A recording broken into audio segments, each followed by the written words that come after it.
Yeah, I'm getting some feedback from you. Me? Yeah. Oh, hang on. Yep, my bad. I was trying to set up so I could use just my laptop, but it did not work. Welcome, everybody, to Rainy Nights, Friday Nights with Friends. Tonight, our special guest is Gma because she showed up. So, welcome, everybody. So, Dinah Pagan Styles in here, Serenity Kitty's in here. Um, Adventures of Keyfob was here, but apparently his internet keeps going out. So, Yeah. we got a little party going here. We'll try not to keep it too exciting until people start showing up. But welcome in, everybody. So, tonight's theme is what would keep you from writing? Hmm. And Christian Well, Biker just came in. Welcome in. So, Gma, hey. what would keep you from Yes. writing? Well, as you know, not much will keep me from riding. Um, I like to make sure that my motorcycles are in tip-top shape, so at a whim, I can hop on them and leave. But one thing that would keep me from riding would be medical concerns of my own, because now that I'm reaching the advanced age of 69 years old, I have to keep on top of stuff. But even at that, there's always workarounds. So I guess the answer is there is not much that will keep me from riding. So, I'm thinking about the things that have stopped me from writing. Yeah. Flat tire, Oh, yeah. wreck, a concussion, That would do it. Yeah. um, broken ribs, separated shoulder, and an ice Ow. storm. So that's it. Yeah. There's all things that have ever. And the broken ribs and the separated shoulder had to happen at the same time. So Oh, my. otherwise, I probably could have worked around those. So yeah, not Yeah. not much. Weather. It's got to be pretty cold and it's got to be pretty nasty for me not to ride. As I'm getting older, Yeah. though, I do notice that I am more willing to look outside and go 35, maybe not today. Now, I've rode in 20 before on the Harley with just heated Yeah. grips and no fairing. And that wasn't that long ago. That was maybe 5 years ago. But I think the longer the winters go, now if winters are short, I'll try to ride through it. But I think like this year, as the winter just kind of drug on and on and on, I was more willing to go, oh, okay, it's time to take the car. But I would Yep. much rather ride if I can. So, I mean, I rode down. People think I'm crazy. Sometimes I'll roll up and it's 40 degrees and they're like, "Did you ride today?" Yeah, I did. Yeah. I joked with one guy. He's like, it was probably 40 degrees, maybe 42. And he goes, "Did you ride today?" And I said, "Well, I thought about it and then I did." And he looks at me like, "What?" I was like, "Yeah, I rode." Motobomb, welcome in. So yeah, it takes a lot for me not to ride. So right now I'm down. I was joking the other day. I got three bikes in the garage and two of them are broken down. So but that means I get to ride That's the not good. Sportster. Yeah, Yeah. yeah, yeah. There's a long story behind that. We'll get into that in a minute. But let's see what they're saying in the chats. Quick Shoe, welcome in our champion. Motobomb, kind of already said hello to Motobomb, but welcome again. Let's see. What are people saying in the chat? Serenity Kitty says, Well, my knee for the last 10 days. That would definitely do it. ow. If you can't hold the bike up on a Yeah. bad knee, that's a legitimate stop. Yep. So guys, put in the comments what's stopping you from riding. You know what's have stopped you from riding before. I'm trying to think of what other stuff has stopped me from riding. Um, I do second your snowstorm thing. I don't generally, if I'm just going out to mess around on the bike, I don't leave if it's icy or raining. Unless it's like a toy run or something, then I'll go in the rain. But if it's raining and I was just going out to cruise around, I'll just wait for it to clear up sometimes. Yeah, legitimate. No, when I Yeah, lived in Chicago, I would ride in dry, dusty snow, which there was a lot of up there. You didn't have a whole lot of wet yeah, snow. When it rained or yeah. snowed, it was usually pretty dry. And that'll blow off the road, so I felt pretty confident in that. Uh-huh. But down here, when it snows, it's wet snow, and Yeah.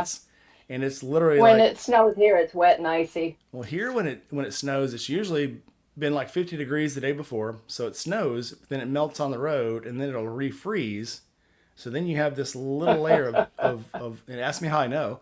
You'll have this little layer of snow with about a quarter inch or a half inch of ice under it. So Yeah, I know how you know. We all know how you know. most people know how I know. Yeah, Yeah. wake up, you're dead. Okay, so it was. Sorry, yeah, sorry I freaked everybody out. If you haven't seen that video, it's a great video. I know a lot of people haven't and didn't know I crashed on the ice this last weekend when I was in Moto Hohenwald, Tennessee. Hohenwald. Yeah. And I actually, Lindsay didn't know I had crashed. I was like, oh yeah, I'll send you the video. And she's like, that was horrible. I'm like, yeah, it was. Thanks for reminding me. But yeah, horrible stuff happens. And I think we may have talked about this before also, but I think that's when you decide whether you really want to ride or if it's just a passing fancy. Yep. When you crash or when a bike goes Yeah. berserk under you and you decide I'm going to do it again. It's just like riding a horse. If a horse Oh, throws yeah. you, when you hit the ground, that's when you decide I'm never doing this again, or you find a better way to hang on to the horse. Yep. And so I'm stupid, and I'm about 12 years old in my head, and no matter how many times I've crashed or something horrible has happened, I convince myself I can do it better next time. And that either makes me persistent or stupid. I'm not sure which one. I won't know probably for a long time. But you persevere through these things, and that's I get so much joy out of riding. I think that's what it is. Yep. Right, being on a motorcycle gives me such great joy. Yeah. When I'm going to work in the morning, it keeps me from hating my job. When I'm going home after work, it makes me forget all the nasty things that happened at work, while I'll be willing to go back the next day. So yeah, motorcycles have definitely therapy. You hear this, and it seems like a cliche thing to say, but a motorcycle is probably the best therapy you can have. And Well, it's true. I've seen you never see motorcycles parked outside a Yep. therapist's office. So Yeah. No, I've been out riding the Road King lately because, getting ready for that trip and I want to get my head into riding the bigger, heavier bike. And yeah, been a little bit of a learning curve. It's a couple 100 pounds heavier. it's definitely it's weird going from. It's even going to be weirder when I get this Ninja going, but going from the 950-pound BMW to my Yep. Sportster, I think barely weighs 500 pounds. Yeah. And so you got to whip into, like, at the very edge of my street. It's a boulevard, so there's cul-de-sac at the end. You turn around, and Uh-huh. turning in the morning on that 950-pound bagger, and then flicking it through a turn, and like it doesn't even slow down. Just whip it through with the Sportster. It's very different, but you gotta be ready for that change. You gotta understand Yeah. that change. You don't have to push on it. Yeah. And when I first got the Sportster, I did. I pushed on a lot to get it to turn. It was like, oh crap, that's too much. Yeah, it So was kind of a planning curve when I first started thinking about the logistics of, I'm going out this driveway and it banks this way and then it curves that way. And, I'm not exactly flat-footed on the Road King. I do have, I think, a good touch, a solid on the ball of my foot. I'm not tippy-toe or anything, but still, it's like you have to think ahead for that kind of stuff. yeah, yeah, you Yeah. gotta, like you said, you gotta not pre-plan so much, but just like be ready for it. Oh, And yeah. and Yep. yeah, when I get on this Ninja, it's gonna be totally different. I have not rode a sport bike like that since I was probably 19, Yeah. so it's gonna take I some haven't getting used ridden a to. sport bike since I was a little kid. Oh, Yeah. hey, Key Fob. Adventures of Key Fob is back. Still no internet. Oh, Well, glad you could show up anyway. yep. Burning up all your Wi-Fi or your 3G, 5G, Yeah. whatever they have back there. And Quick Shoe says that if he's going on a day ride, he doesn't mind a warm sunny day. But if he's going to travel mid 40s and a little rain is okay, which I agree with totally. Yeah, yeah. It's that time of year. It's funny that I get on the bike and it's hot, and then once I get Yep. up to about 60, it starts cooling off, and then I Yeah. stop at the next red light, and then it's hot again. It's just that Yep. weird time of year. So it's like Yeah. if you can get used to the uncomfortableness, whether it's just a little too cold or a little too warm. It takes me about 30 minutes to get home from work. It takes me 20 minutes to get Yeah. there in the morning because nobody's up at 4:30 in the morning. Stupids. I don't know why. But I don't know, but I like it because there's no traffic then. um, if I leave, Amazon cranks up right at 6 o'clock. So if I leave home at like 5:15, I have no traffic all the way to work. If I leave home at 5:25, I have traffic the whole way. So I like if I'm a little Sucks. late from getting out of the house, I try to speed real quick and get up to like the crossroads, and then after that I'm fine. You just got to beat all the Amazon traffic because there's 5 Amazon warehouses. We're right outside of Memphis. Oh, wow. So That's nuts. and they moved all of the when Tennessee started all their weird bullshit. Amazon moved all of their warehouses right across the border into Mississippi. So crap. But yeah, it's very hectic around here. And when we first moved here, there weren't many. Wasn't a small town, but it was a medium sized town. Now all of a sudden, this town is just getting huge, and there's industry. Amazon put a warehouse here.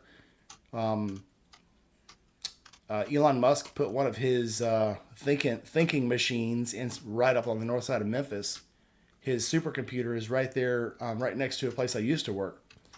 So there's a lot of industry here now that wasn't here before, and it's gotten crazy. Salty Badger, Did welcome you, in. did you see this comment from Quickshoe? He's talking about he lost his key fob, and this would definitely keep you from riding. That he changed his PIN and can't remember it, and so they're replacing his security module to the tune of $835. Yeah, I've already decided if I ever have to do anything with this bike, I'm putting a key on it. Just Yeah, take that key fob all just completely yeah, off because yeah. it's it's so weird on the BMW. I've got the key fob, but then I've also got this little electronic magnet, and all I gotta do is stick it up by the gas Uh-huh. tank, and it'll start the bike. Oh, So that's weird. yeah, and on the it's like a key fob that never goes dead, really. And there's a couple other bikes that have So, that, and it's built into the key fob. So basically, so we've all seen Shade huh, Tree for his Ducati. yeah. He says, it won't start, but if he puts the keys like right under the dash, they'll start. Well, that's that wireless. Basically, it's a wireless key fob, is what key fob. I keep saying key fob. Hi, key fob. But yeah, the Sportster is just so weird because you gotta. It's not just knowing the numbers; it's remembering how to put everything into order.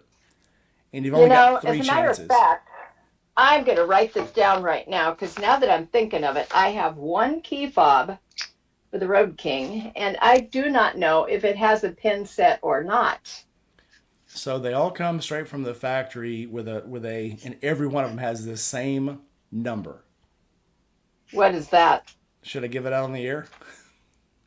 Will you Every, text me later, please? yes, I'll text you right Thank now. you. But and what's funny is a lot of people have bought their Harleys and they don't even give them the pins, and because nobody thinks about using them. And Right. so it's funny. I saw somebody My on reminder. yeah one of the YouTube channels. Somebody lost their keys. They had a rental bike and they lost the keys, and they had to. Somebody finally turned up with the keys like 3 hours later, and but when she called Harley, they wouldn't give her the number. And when she went to turn it in, they're like, "Oh yeah, they're all the same number." Why I don't know why they didn't give it to you. They keep it such a huge secret. Like, well, you're not an owner. We can't give you the code. But all of them have the same Yeah. code. But and Bubba, quit that. I'm gonna text it to you, and you're gonna laugh when you see it. Okay. I'm watching my phone because I'm using it for the screen for this. Oh, okay. Well, Oh, don't answer mine got then. it. No, I But got it. It came up in a little bubble on my screen. Thank Salty you. Badger says my name is up again this week. Is my name up? Where's my name up at? I missed Your something. name is up on the screen. You're Michael Keaton this week. Why? I keep changing it. Hang on, I can fix I this. don't know. Make me something cool while you're in there too. I don't know if I can change yours or not. Hold on. Well, I don't have anything up there, and I'm usually Jima. I want to be Catwoman. Yeah. I've been binge watching stuff on Max. So we've been through The Pit, episode 1 through 15, which is essentially the first 15-hour day. I'm waiting for the second season to come out. And while I was doing that, I finished Grey's Anatomy. because I'm retired. I was sick, so I was like watching crap just to kill time. Yeah. And so I watched all 20 seasons of Grey's Anatomy. And then I was like, okay, well, I'd never finished watching the ER, so I went back to square one and I'm starting that and I'm on, I think, season 6. If Isn't you this fascinating? if you want to see a really good show, and we've been watching it. Actually, there's two on right now. So What? obviously, the Long Way Around guys have did another one. Now they're doing a Long Way Home. Ewan McGregor and Charlie Borman. It's on Apple TV. Uh-huh. But also on Apple, there's a new one with Andrew Skarsgård, and it's called Murderbot. And we Okay. started watching it, and there's only been like 3 episodes. Like the fourth episode comes out tonight, I think. But it's so addictive. Okay. And I just found the book, so I started reading the book, and I'm trying not to tell Diana what's happening in the book. Because obviously they're going to change it for TV because they don't want you to be bored. They don't want you to go through it Of course. and see it. But it's such a good series if you get the chance to watch it. It's called Murderbot on Amazon or Apple Plus. Apple Plus. Diana says you're her Batman. That's so I am sweet. her Batman. Yeah, my ringtones for Aw, her phone or the Batman theme. that's adorable. Well, hers for me is the Game of Thrones theme song because we watched I Game of have never Thrones. watched I've never watched any of that at all. The original Game of Ah, Thrones was freaking awesome. Song of Ice and Fire was awesome. The new one, I just couldn't get into it. It just too crazy, too nuts. But anyway, but yeah, like we were saying, yeah, I would definitely take the key fob off. Anything ever happens to this bike, I'm just putting a regular key on it because it's cool to have the key fob, but you get too used to it. And if something happens, the BMW yeah. one day I was down in Florida and it started giving me the battery alarm, and I'm like, oh, okay, cool. I'll wait till I get home, and then it wouldn't start, and I'm like, oh crap. So then I had to again do the trick where you put the key up by the gas tank to get it to start. And I'm like, okay, we're changing the battery as soon as I get home. So, Yeah. but I'm Well, always, on a Harley, yeah, go ahead. yeah, but I Finish. always wondered, what happens if I take off on the bike and because I keep the little magnet at home. I don't bring it on the road with me because if you lose your keys, Uh-huh. you lose the magnet too. So I'm Right. like, if I go off somewhere and the battery dies, how do I get how to make and I don't have like a batteries plus or somewhere close. How do I get the bike to start? Yeah. Sick bastard, Um, welcome in. hey, I do remember that when I went to Florida on the Dyna, before I left, I changed my battery on the key fob. I know we're talking about key fobs again, aren't we? Adventures of key fob. But anyway, so all the way across, it kept telling me that it wasn't sensing my alarm properly and yada yada yada. So I would have to essentially wave it like over the seat to make it work. So kept changing the battery, didn't make any difference. So I get home and I'm like, I took it down to the shop and the guys are like, well, did we ever change the battery on the siren unit? I was like, I didn't even know there was one. I mean, 7 years. You and I have talked about this Yeah. before. There's a little square lithium battery that recharges every time you fire the bike up. So it doesn't like drain like other batteries do. But after 7 years, it finally needed replacing.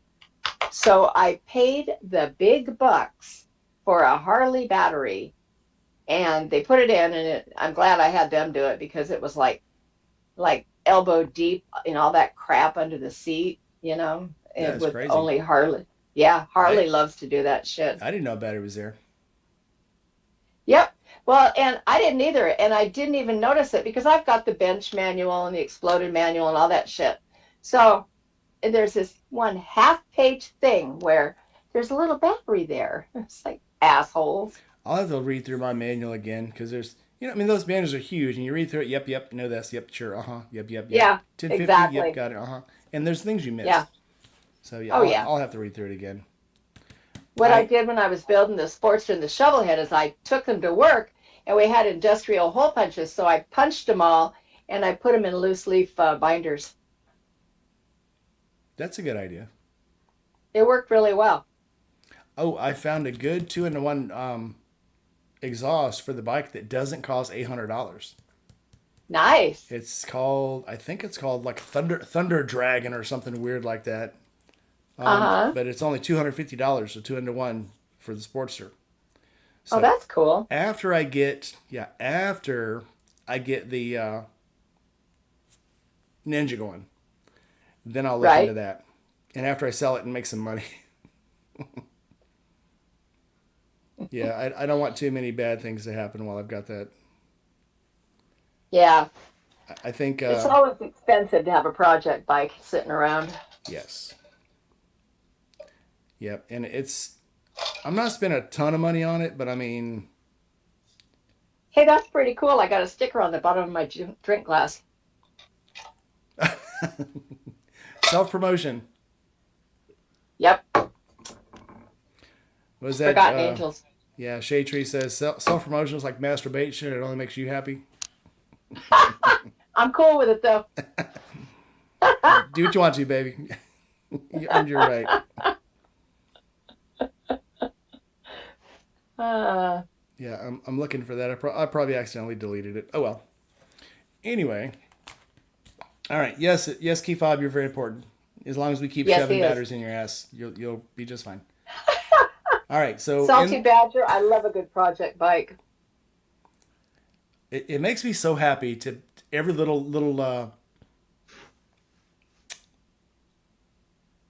thing I complete on it. It makes me just so happy. Oh yeah, Putting the battery in yeah. it and the lights come on, and then I found the harness wasn't connected. Plug it up, and the battery rolls over. Pull the old spark plugs out, put new spark plugs in. It makes fire. Yep. It's the small little wins, that make you really happy on project bikes. Whether that's Yep. no matter how much it costs. I'm trying to keep the cost down. So we got the fuel tank in today for the Ninja, and the guy guaranteed me it was in perfect. The inside in perfect condition, no rust and stuff, but there was a dent on the side, and some of you probably know this. If you get anything with blemishes on it, you're probably going to save 75%. So I found one tank online that was not blemished, was perfect condition. They wanted $900 for it.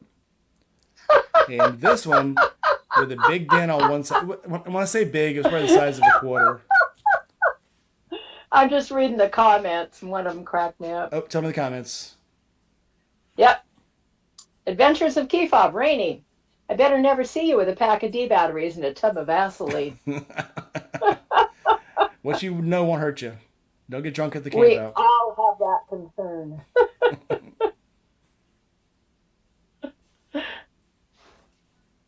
Wow, my house is a mess. Somebody should clean this place. Oh well. Well, since you have a handicap license plate, you can fake needing home health care and have somebody come over and clean for Uh you. huh. Wow. I wonder if I could do that. Yeah, why not? Yeah, I don't really want to. I'm not that concerned. Unless they want to come scrub toilets and mop floors. Hey, take everything you can get. Shit. Yeah, true that. See if they come over and cook you breakfast. Maybe next winter I'll look into that when I'm home. So I had an aunt who was clinically disabled and had a home health care nurse because she wasn't in very good shape. And the nurse came over and she was going to cook her some dinner, so she made her some gumbo. And my aunt is like, Ooh. "This is horrible," and she dumped it out and got up and made gumbo for the nurse. Show the nurse how to make gumbo, but it was too funny. A $10,000 shoot, $10,000. I could probably fix up 4 of these freaking ninjas. Yeah. I don't know why I'm Huh. getting so excited fixing a broken bike that's been wrecked, but I am.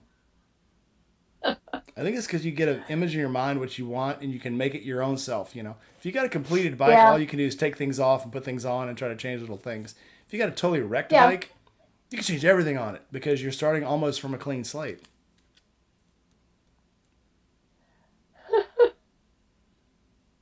I yeah, I used to like the whole project bike thing, but now it's like I'm kind of in a space where I need to figure out, time wise, what do I want to invest my time in going forward? And I have decided that building a bike is not my thing anymore. I've already done that a couple times, and although I don't throw down on anybody else that wants to do that, that's great.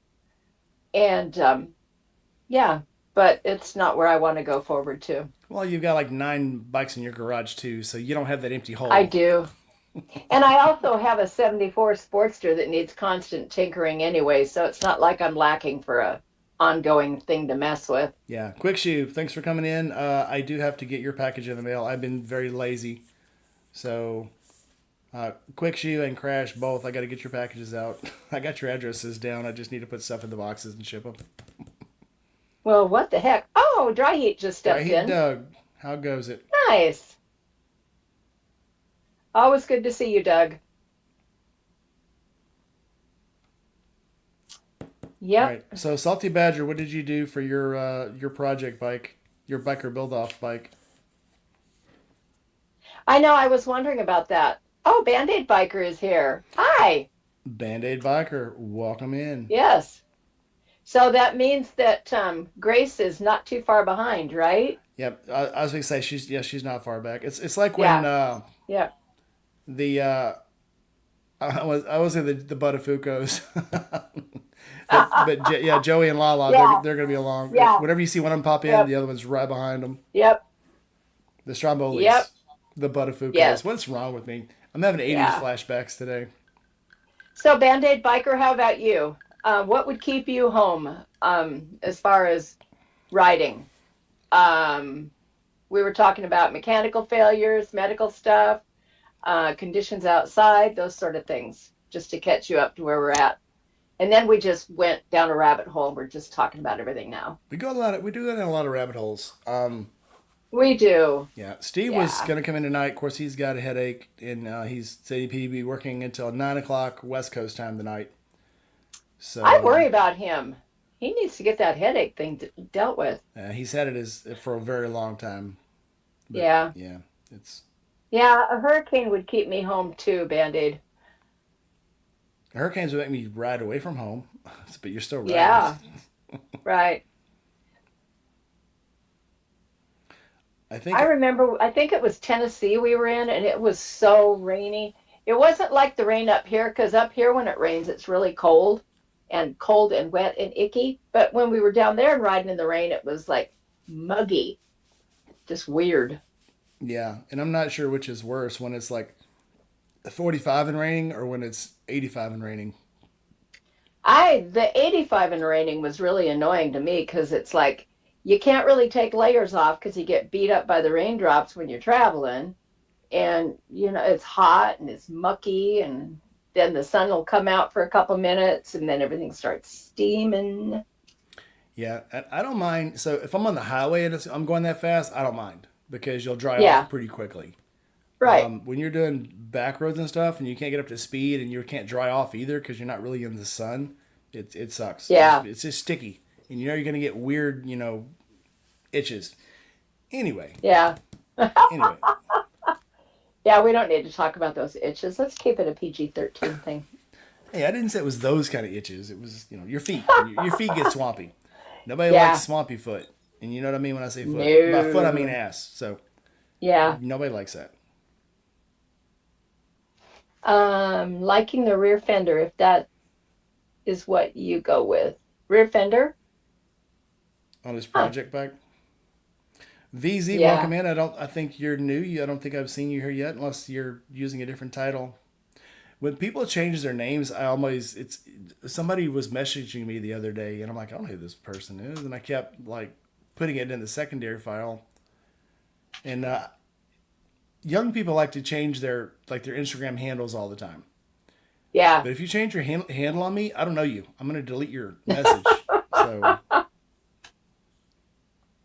I know. I got to spend more time posting on Instagram, I think, because that seems to be the up and coming deal. it is. That's the fender. So I get more views on Instagram, but I get more monetary compensation on YouTube. So what I do is I'll post my video to YouTube, the short, and then I'll Uh-huh. download it and then download it to Instagram. So then Oh, and okay. also once you put your title on it, you put your little streamers and stuff on it. YouTube saves Uh-huh. that, so when you put it on Instagram, you don't have to do it all over again. Oh, that's Just nice. little shortcuts. So you just share it from YouTube to Insta? You have to download it to your phone or your computer. So Oh, you can't load a short to YouTube through your computer, but you can download a short to Instagram because everything's a short on Instagram. So I'll Yeah. download the short on YouTube by my phone, and then I'll copy it on the computer and then post it as a video. Yeah, VZ, hang out. Don't go anywhere. Tell us what you like. Tell us what you're into. So our little friend down in Australia broke her foot surfing. Oh no. So she's been posting pictures of her cast. That'll stop a ride for sure. That will stop your ride. Yeah, anything, I mean, as weird as it sounds, I mean, there's a lot of injuries you can ride through. Oh yeah. Injuries to your I've leg. broken my foot and taped it together before. Yeah. Yeah. But Wasn't comfortable. knees Wasn't for at some all reason, comfortable. even my feet. I mean, I've rode with broken Yeah. toes. I've rode with bruised ankles. But when it's with you, when it's with your knees, it's almost impossible. And I say that knowing like Crash, didn't even have legs and rides, so I feel like a wimp. But I don't know. I mean, it's like a different kind of injury when your knees are messed up.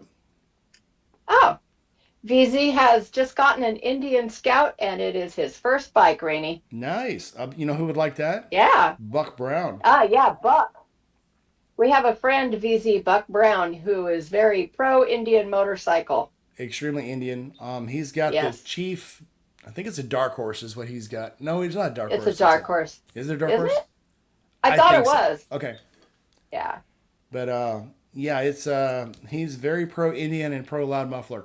So he is stuck. He is stuck now between in a river valley somewhere. I don't want to say it was in South Carolina. He sent me a map.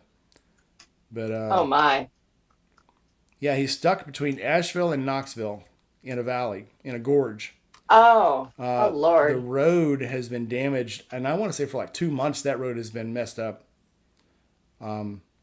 So they're allowing like one piece of traffic or one lane of traffic through at a time. So Jeez.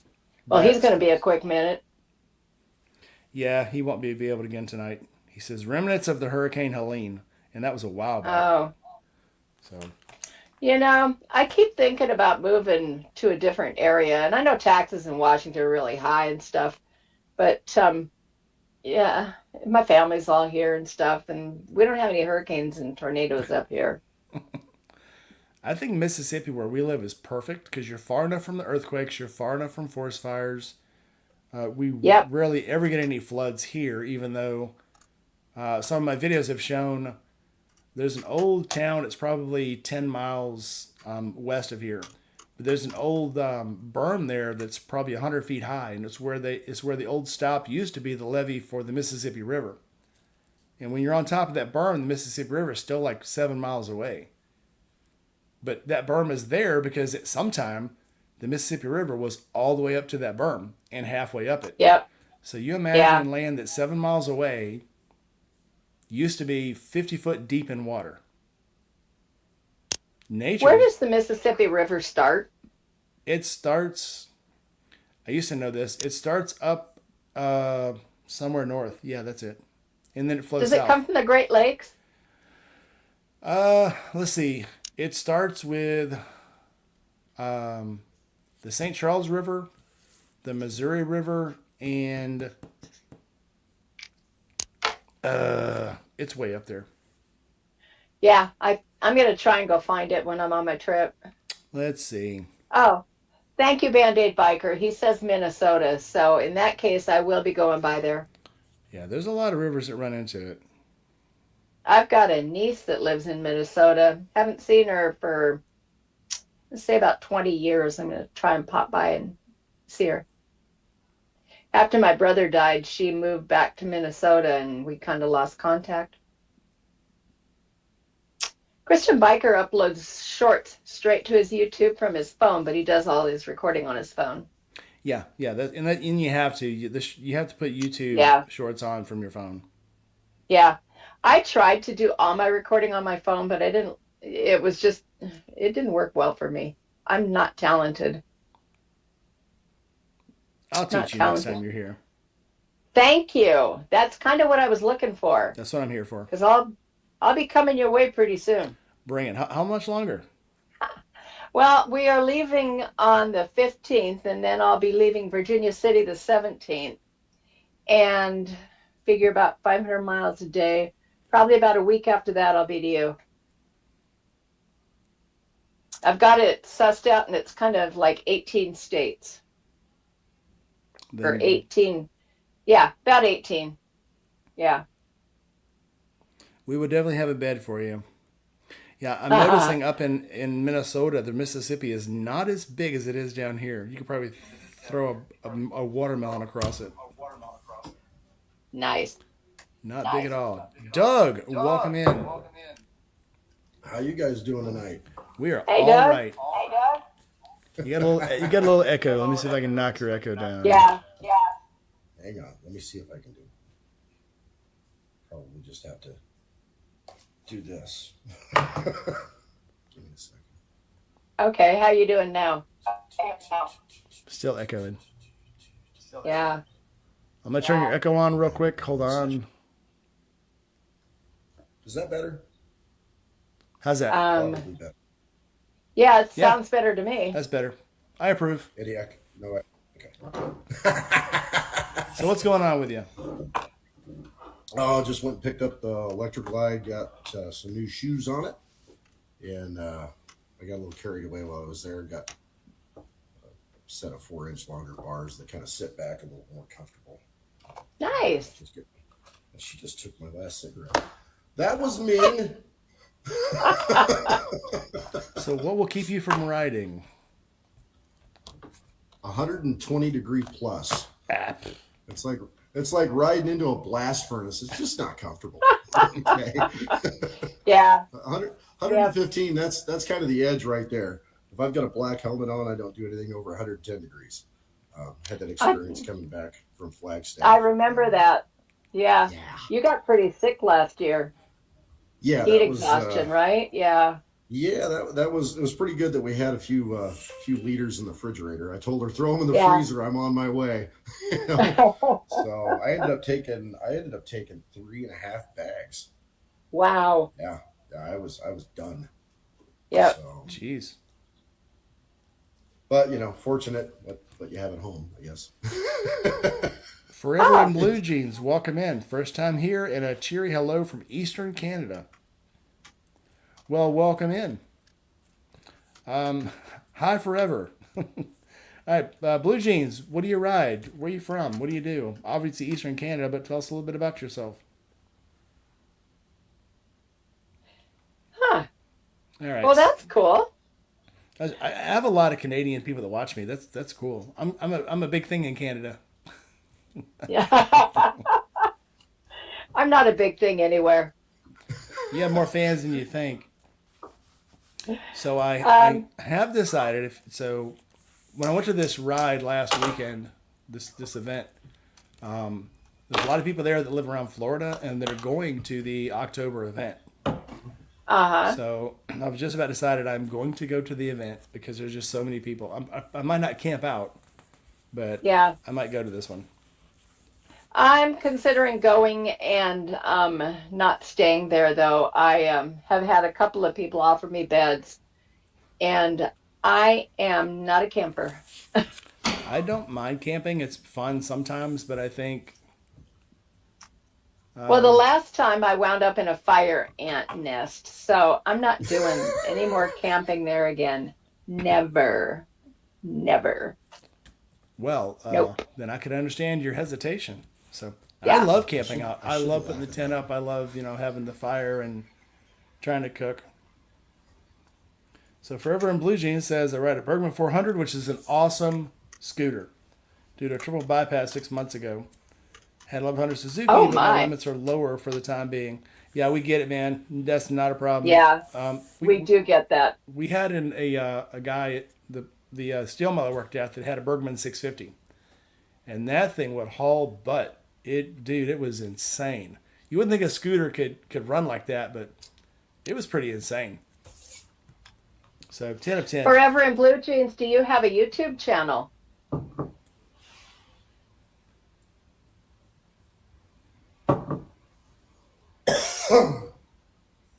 We could certainly push some people his way if he does. We absolutely but will. I will. Let me see. Let's pin the comment and let's look up Forever in Blue Jeans on YouTube. Why not? We're here. We can do this. Okay. It's our show. We can do what we want, right? You guys are Right. shocking people. Yeah, it's a lot of fun. You just want to play along too, and you know it. No I'll channel. pull Aw. up, Well, I'll that's pull up okay. You can go OSN. subscribe We'll to look up some ours. people if you Yeah. want. Slide to ours. You're part of the fit now. So Yep. yeah, we'll claim you. I'm gonna put my Discord link in there so at least everybody can get on the Discord. I keep forgetting to post the Discord links. Oh, yeah. And And I would like to remind everybody, if you want to get a hold of me, you can use Rainy's Discord channel. go into the rain. Yeah. Yeah. Go to the Rainy side. And I'm more than happy to have you on the Discord. Let's see. For a while there, everybody was putting up Discord channels, and it got so confusing. It was like, I finally turned off notifications on everything on my phone. Because, you'd be going down the road having a nice ride and trying to listen to some tunes and just like jam out. And your phone starts just blowing up. And then for a while, I decided that I needed to have enhanced security on my phone. So I put one of those screen lock things on where you have to put in the numbers and stuff. Mm-hmm. So that would be great. But I'd be going down the road and all of a sudden my phone would be like, oh, it's been too long. You have to put in the security code again. I'm like, okay, no Google Maps, no tunes. Let me pull over immediately and fix this freaking problem. So annoying. I don't have the Discord alerts on. Ah. Oh, look at Shima. It's been too long. Okay, so I'm dropping the link to Discord in the chat, so you guys jump on the Discord, join in, and you can come back later and chat with it. Come with us on Discord. But Discord's usually where I post all the videos we're going to post. Everybody that is in the links or that on the channel throws their stuff up. So yeah, that's where you find out what's going on. I actually get a lot of views from your Discord too. Good. I'm glad to help. Appreciate it. Yeah, we keep hearing this a lot. Everybody thinks, oh, I'm going to start a YouTube channel. And they start the YouTube channel, and 5 years later, they got 3 videos. And then they go, yeah. I'm going to start a Discord. And they never use it. So for a while there, I was trying to follow people. And I was trying to, follow their links, follow the Discord, follow their YouTube. And now I wait if there's somebody doesn't have what's up there. The shirt. Oh, I love it. I love it. She's still got her scrubs on. Oh, it's I know you. I it's know the you. Millie. No, We were just she talking is about not Millie. grouchy. Millie, how's your foot? Millie, are they going to amputate your foot? Just curious. And if we are you going to make a video about it? Yeah. Inquiring minds want to know. We'll have to carve her a peg leg. One of the coolest things I saw was in Imperial Beach when I was still active duty.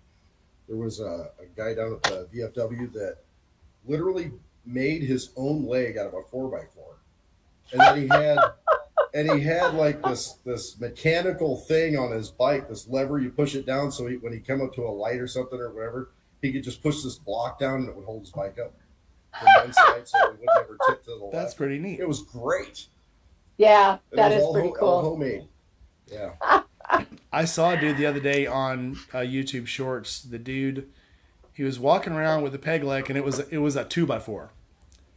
And he takes the leg off, and he sticks it into the jigsaw and starts cutting it out and carving it and stuff. Then he gets it on a router, and he routes it out and makes a cool little... Then he drills holes in it, puts a spring on it.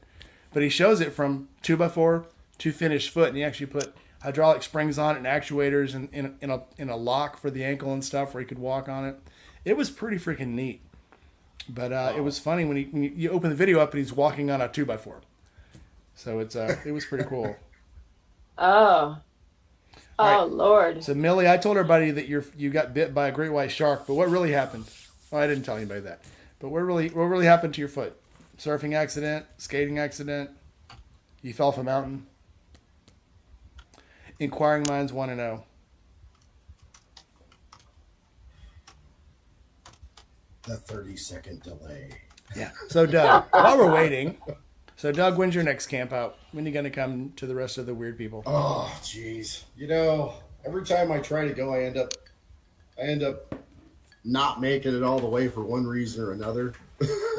What was it? If I can make it from Washington, you can certainly make it. If you come here, At my advanced age. If you ride here, I'll ride with you to Florida. Okay. We got a room. There's the hot tub in case you get too sore coming down this way. Okay. I don't think I'll get too sore, but thank you for the offer. Well, can't use it right now. We have a guest that's over right now, so but he'll be here for a few days. But yeah, we've got a guest at the house, and hey, I'm going to be in your neck of the wood in a couple of weeks, so be careful what you offer up. Hey, free room and a free shower, and you can get your laundry done while you're here too. So you're all set. Okay, sounding better and better all the time. Yeah, Kitty, I mean the camp out. Who all is going to the That's camp out? One of the best things about traveling alone is like my laundry standards can be at my own choice. Yeah. She's gonna find that out. This is gonna be her first overnight trip with me when we go to Tennessee here next month. So she's done a few rides with me where we've gone 6, 7, 8 hours, but this is gonna be the long one for her. Nice. So, and well, that's cool. She loves to ride. It's great.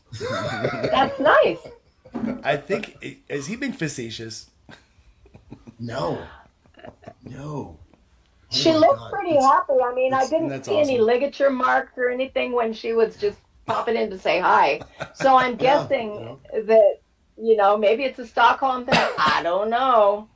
Yeah, it's really weird. We don't argue about anything. I actually tried. I've been in this relationship for a while. I tried to get her into an argument, and it just didn't work. I wanted to know what her reaction would be, and I said, "Listen, I was just trying to argue with you and see what your reaction would be, but it just didn't work out." She just made me smile the whole time, and it's like, "This is working. We'll just stay nice." But yeah, she loves to ride. Anytime we're sitting here just doing nothing, she'll turn and go, "Let's go for a ride." Where? She's like, "I don't care. Let's just go." Well, that's cool. She's looking forward to try. No forceful, nothing like that. It's all her. She wants to start riding herself. I just got that other bike set up, so it's set for her now, and we'll start doing that on weekends probably when we come back. We'll just head over on the other side of the runway over here. There's a parking lot. It's usually empty on weekends, so we'll head over that parking lot. Oh, that's cool. Work. So nice. It'll be fun.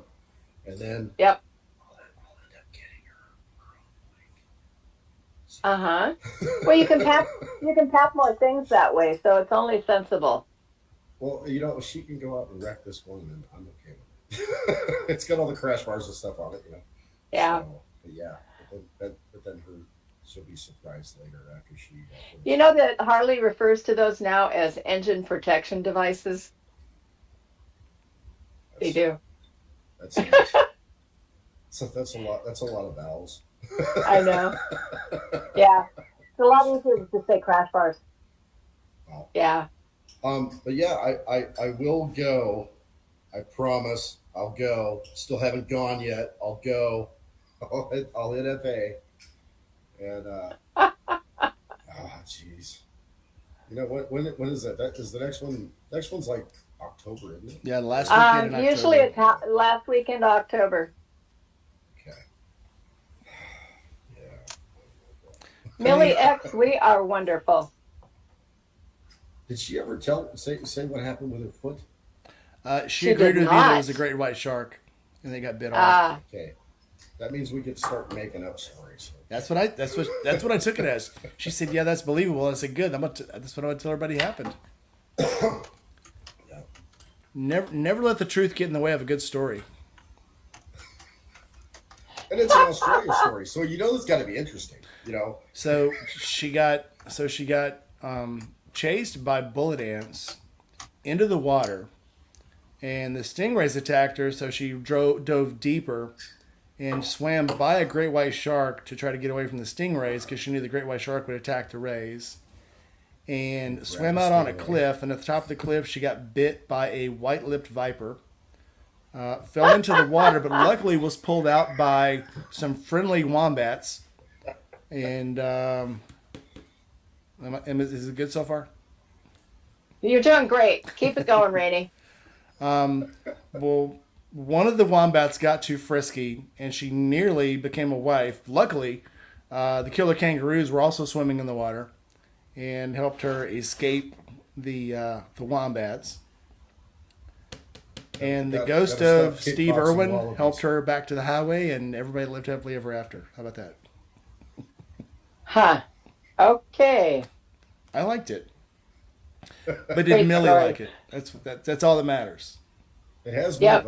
I think that's a good one. Any story that ends with Steve Irwin's a good story.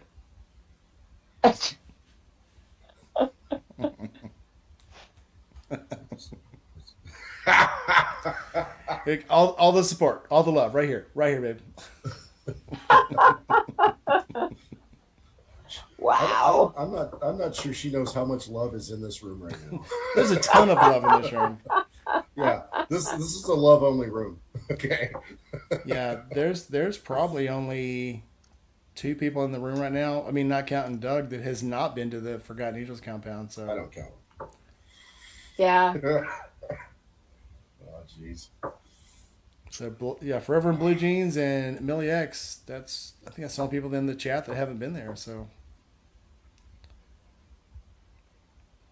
So Christian Biker says that he's mobbing the mountain in West Virginia from Southern Illinois to there. Christian Biker, are you talking about the camp out? Says he got another guy that wants to ride with him. Somebody in his early 70s. Never feel bad because you can't keep up with us old people. It is okay. I am the advanced age of 69 years old now. Or I'm calling it 68 plus 1 because otherwise it just sounds dirty. I have said this before. 68 still dirty. That's 68 and you owe me one. So no. So no. I don't know. That's kind of fun. I'd like to have people owing me one. I'm sorry. Keep talking, Doug. Keep talking. Hang on. Bow, chicka, wow, wow. No, so I've said this before. The only group I ever rode with that I thought was out of my league and was probably going to get me killed was the Going group from Arkansas. They were all in their 60s and 70s. And they were all retired except for me and one other guy. And as far as I could tell, they'd already lived a good life and were ready to die. And it was like, if I'm going to die, I'm going to die on the back of a motorcycle. And we went through Crowley Ridge, which was a lot of 10 and 15 mile an hour hairpins. And they were going through those curves about 45, 50 miles an hour. They're going over the top of these ridges at about 80 miles an hour, scraping floorboards on gull wings.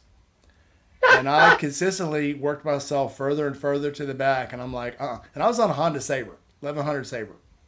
And I was like, nope, not doing it. Nope. I know where they're headed. I'll meet them there. And yep. But luckily, since they were old people, they stopped a lot for ice cream and pie. So I always caught them at the next stop, and we would stop and have lunch or pie or ice cream or whatever.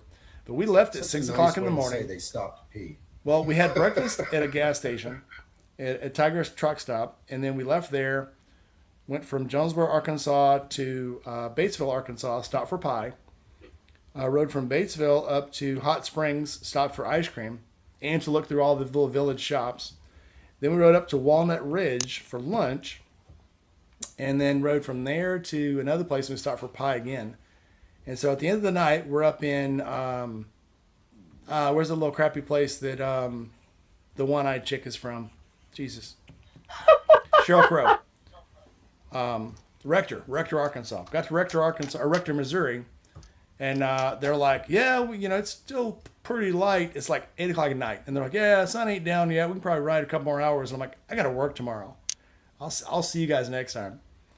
And but what's funny is all their meetups were at like the Golden Corral or at Shoney's or at Well, yeah.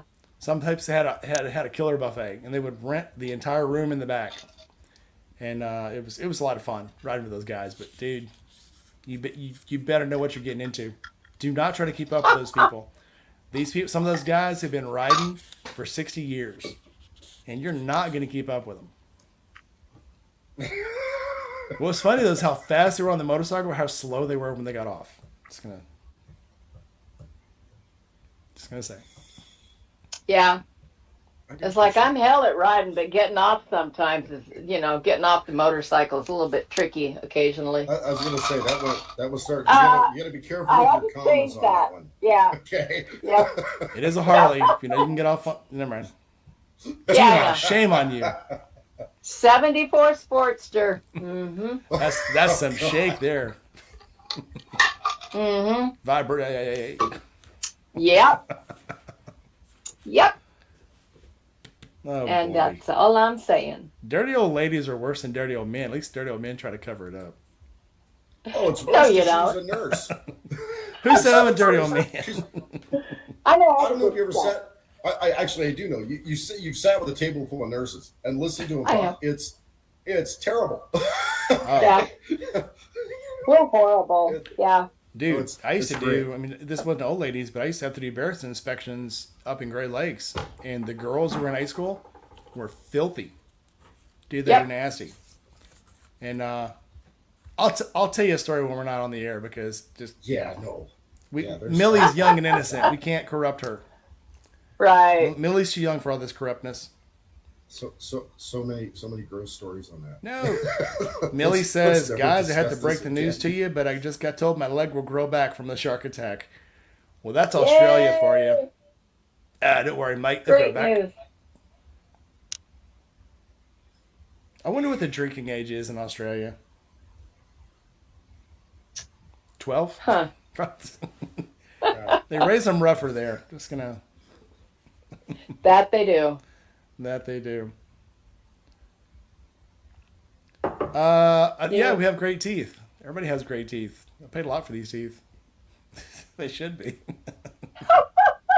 Yeah. The only ones No, that are it's missing true. are not in the front. I paid a lot. I did pay a lot for these teeth. Mine are all dental implants. So this is no Worth joke. every penny. Well, when I used to get spending money, I would go buy toothpaste and a toothbrush. Because you guys probably remember this. Remember the old AIM toothpaste? And it was Yep. this tricolor toothpaste, and it was awesome. And that's what I would drink. I'm looking at Millie's thing now, drinking.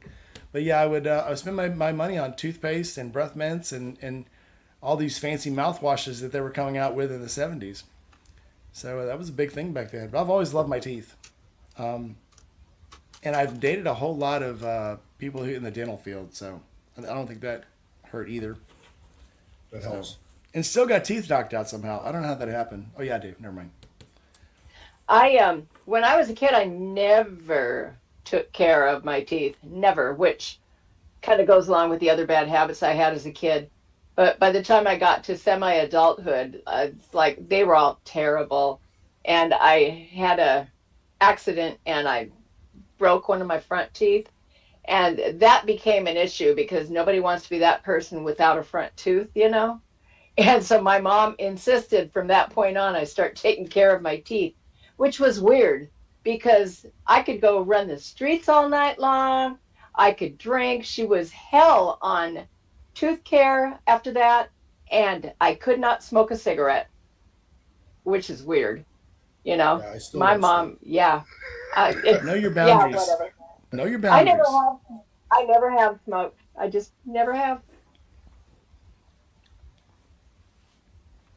Oh, thank you, I've been Forever in Blue fortunate. Jeans. I've been fortunate. Not many have come out, and none of them were my fault. None of them came out by themselves. I'll say that. Yeah. I got what was the kicked now, in hang the on, what face was the at work. accident? What was because she kind of skipped through. What was the accident?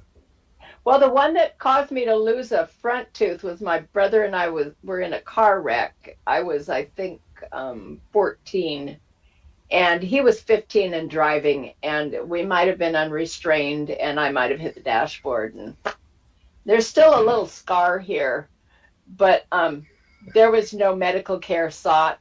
And then another time when I was working at a psychiatric hospital up here, one of my patients, we were putting him to bed and restraining him, and the person holding onto his legs let go. I don't know why, but I was securing his waist, and at that point in time, the guy kicked me in the face and knocked loose two of my molars, which they were not able to save. So the state repaid me for getting those lost. And then another time, I got drilled in the face, point blank from a patient with a fist. And the front tooth that my mother had paid for was replaced by the state, along with a couple more in the front.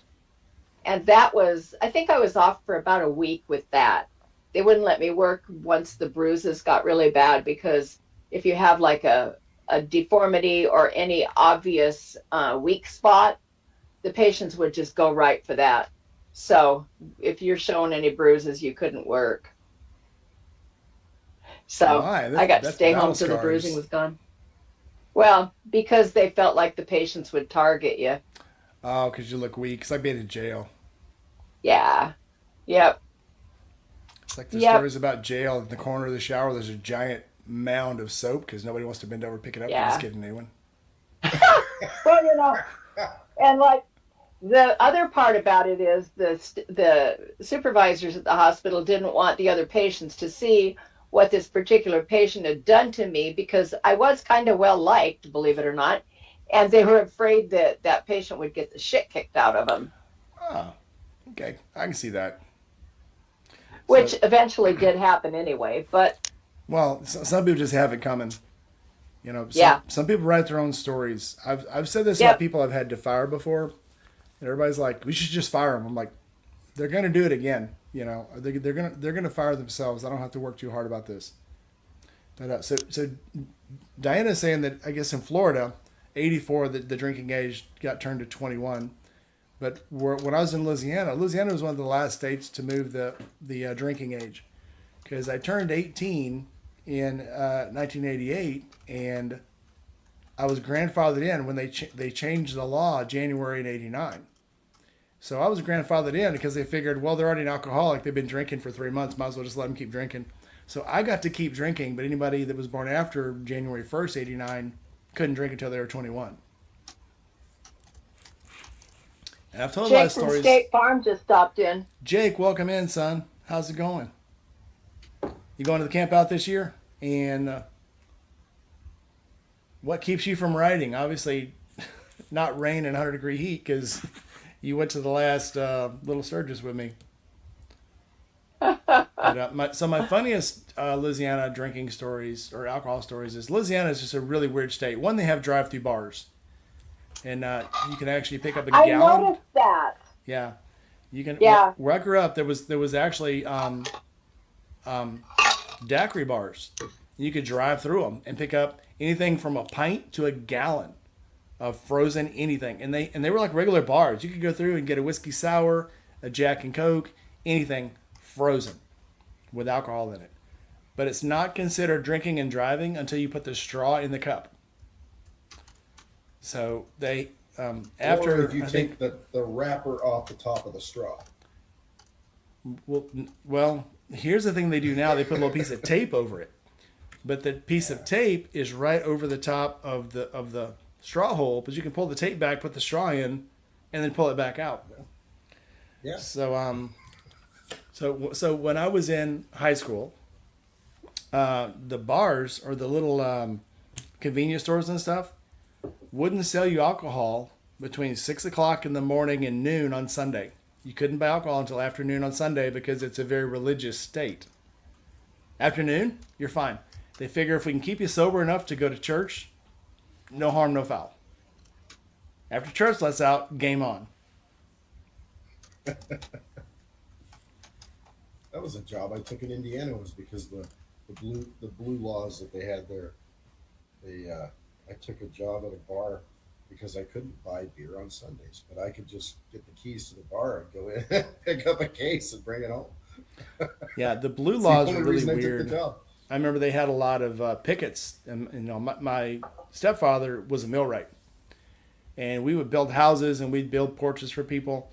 And in Texas, you could buy a hammer on Sunday, but you couldn't buy nails. Really weird laws. You could buy the hardware, but couldn't buy the fasteners.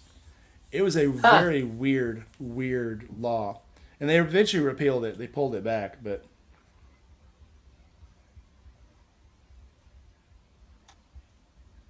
All right, Millie, I think we really want to know what happened to your leg now. Just because we're curious. So you can tell us. We won't tell anybody else. Probably.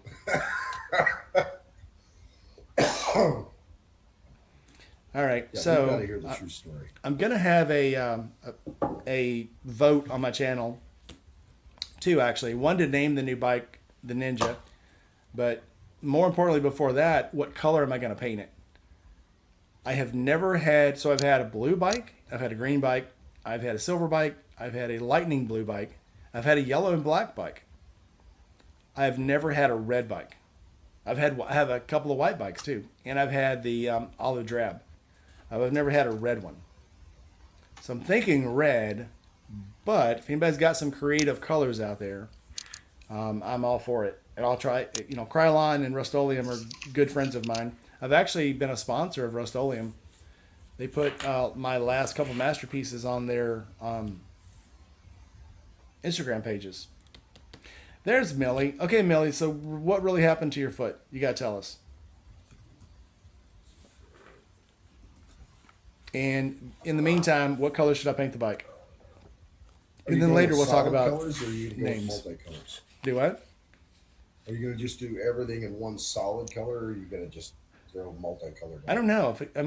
So this thing has 21 plastic pieces on it, and they were all destroyed. If anybody's seen the videos I've got of it, all the plastics are coming off.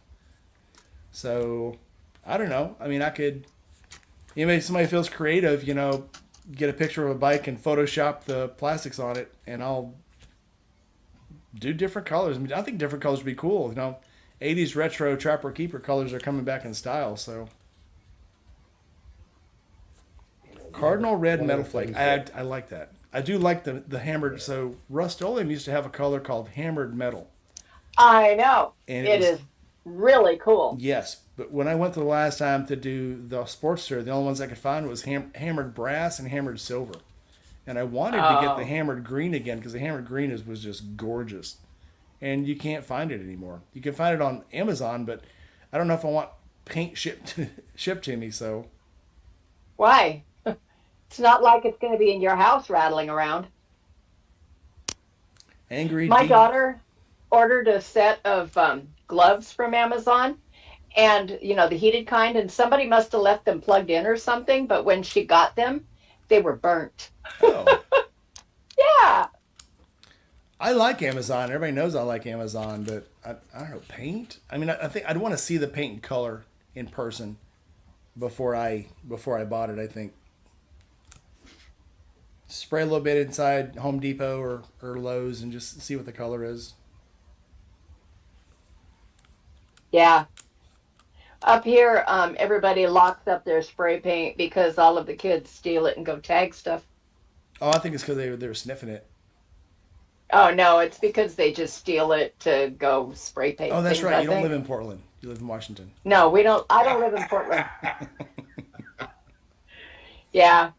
I mean, even riding through Portland on I-5 is kind of like just creepy because there are so many tent cities, even on I-5, on the little medians, the dirt things. And it's like, and they'll go out and they'll put those great big huge rocks, and some enterprising soul will always wind up just stringing a tarp between the tops of them and setting up camp underneath. I don't know. For a while they're here to buy compressed air, you had to show your driver's license. And I'm not sure what... I mean, that's like showing your driver's license to buy NyQuil and stuff. It's like, is it going to stop you from buying it? Oh, I know, right? Is it going to stop you from turning it into crack? Yeah. So I I interviewed this guy one time, and we're walking through. So we use we print the product, and we use MEK as a cleaner and as a solvent to thin it inside the printer. And a guy looks up at all this thinner and this makeup and goes, "Wow, you can make a lot of meth with that." because it comes in like half-gallon jugs. And I was like, what? He goes, oh, yeah. He goes, I haven't done meth in 7 years, but this would be much better than brake fluid or brake cleaner. And I was like, Yuck. okay. And I started thinking, I was like, maybe this ain't the guy I want to hire. No shit. I mean, yes, he's open and honest, but I'm like, if the first thing he thinks about when he looks at something is I can make meth with that, that's probably not the guy you want working around the No. materials. So Jake, yes, Tractor Supply has a lot of paint, but there's a place here called Buck's Bargain Bin, and they have tons. Buck would love that. I gotta bring Buck next time he comes. But you can go in there sometimes, and they have tools, and they're like 80% off on Tuesday, 50% off all the time. So it's really weird because they have the label on it, the MSRP, and everything is 50% off the MSRP. So I've gone in there, and they Not have bad. tons. It's like going into an old Sears store. Because they have, lawn sprinklers and lawn implements and shovels and all kinds of stuff. They have lights. They have garbage disposals. They have vacuum cleaners. They have outdoor stuff. They have wood. They have molding. They have ceiling fans, and they have tractor tires. They have everything in there, and everything's 50% off, and 80% off on Tuesdays. So, but I love going in there, but it's dangerous. It's like going into Harbor Freight. You're gonna walk out $100 lighter. No matter how cheap this stuff is, you're gonna lay down some money. I Thanks, like Harbor Millie. Freight Millie though. said she's gonna hang out here instead of going to watch somebody else's. Aw. Well, we are a lot of fun. We're more fun, and we We don't are smoke fun. dope on here, so No, go us. Well, no. thanks Have for you ever staying, tried Millie. to put your logo on a paint? So somebody in paint. Yeah, like if you were to stencil out your logo, Yeah. we'll throw your base coat under it on whatever area you're gonna put your logo down. Yeah. Stencil over that, and then go with whatever color you're gonna go with over the top of that. Peel that off, and then clear coat it. Yeah, you could have This is a somebody big enough make you a tank for that. stencil. There's a lot of acreage on this tank. Yeah. This tank is freaking huge. I don't know if you guys saw my chart from earlier, but this tank is gigantic. That's actually something I might be doing with the one 1200 RT is I'll probably be going with Nice. black, and then I'll end up putting a voodoo ball, different sizes all over that. Ghost, welcome in. So what I have thought about, and I actually bought the stencils for it, Oh, hey, go. is the logos from the new Battlestar Galactica. And I bought 2 logos, so I have the Viper on one side, and then a Battlestar Galactica, the Imperium, whatever they call their organization, on the other side. But I don't know. I thought about putting my logo on the tank and stuff. No, I mean on the BMW, I have the YouTube logo with my YouTube name on it. But my logo would be. Let me think about that. I'm sure I could Well, probably. if you're going to replace pieces, you can always try it out on one of the pieces you're replacing. Yeah. Just kind of see how it's going to work out. Well, I'll probably put it on the tank if I do, because like I said, this tank is freaking huge. So the tank sits on top of the air box, so the inside of it is kind of like a wrap. So the tank is like, so I can get it in the footage, probably about this wide. It came in a huge box and it covered the entire. I would get my wife to bring it in. She'd probably have a freaking stroke and lose a disc bringing it in because it's kind of heavy too. But I did just make a short. If you want to see how it is after this video, go see this short. But let's see, Dollarama. We don't have Dollaramas here. What's a Dollarama like? Yeah, what? Like a Dollar General. Okay. Dollar General or Dollar Tree, that kind of thing. Millie says we're interesting and fun and just love all of you in general. Thanks, Millie. Oh, here you go. Here, this for you, Millie. Ghost, yes, welcome in. Let's see. You know, one of the things Yep. I was thinking about doing with that bike too is just getting a vinyl wrap printed and then just trying that out. It's going to be a lot of heat gun work, but I think that might actually. That would be with a bike that doesn't have a lot of plastic on it. That'd be pretty easy. So, and I'm saying 5 pieces of plastic. So the BMW would be cool to do it on because it doesn't have a whole lot of plastic. Like I said, this Ninja has 21 pieces of plastic. Wow. It'll be worth it. That's a lot. But I need to find a bolt kit first. Holy crap! So when they took this thing apart, They took this 2 foot by 2 foot, a plastic sided box, but it's like milk crate bottom, so it's porous. So most of the bolts they took off got lost because they put them in little cups or they put them inside the fairing they were taking off and it got dumped out of the bottom. So eBay, you can buy bolt kits and you can buy them on Amazon too. So I'm just gonna have to find a bolt kit somewhere. Amazon's where I picked up the one for both the BMWs. Yeah, so I'm looking for a good bolt kit. It's just weird that some of the bolt kits have like 54 bolts, the other ones have 68 screws. So like, which is right? I mean, I'll probably get the one with the most screws just in case. So and it won't have the one you need. it'll not have the, well. I've got out of the probably 64 I need. There's like 12. So I'll save those 12 off the old ones, and you know what that means? That then means I'll have to those. buy a parts bike. You'll just have to get a parts bike. I may just leave this bike naked. I'll put the front on, just something to hold the headlights in, and leave the rest of it naked. I mean, you got every excuse to get another bike. She can't say anything about the nods for my parts. You know.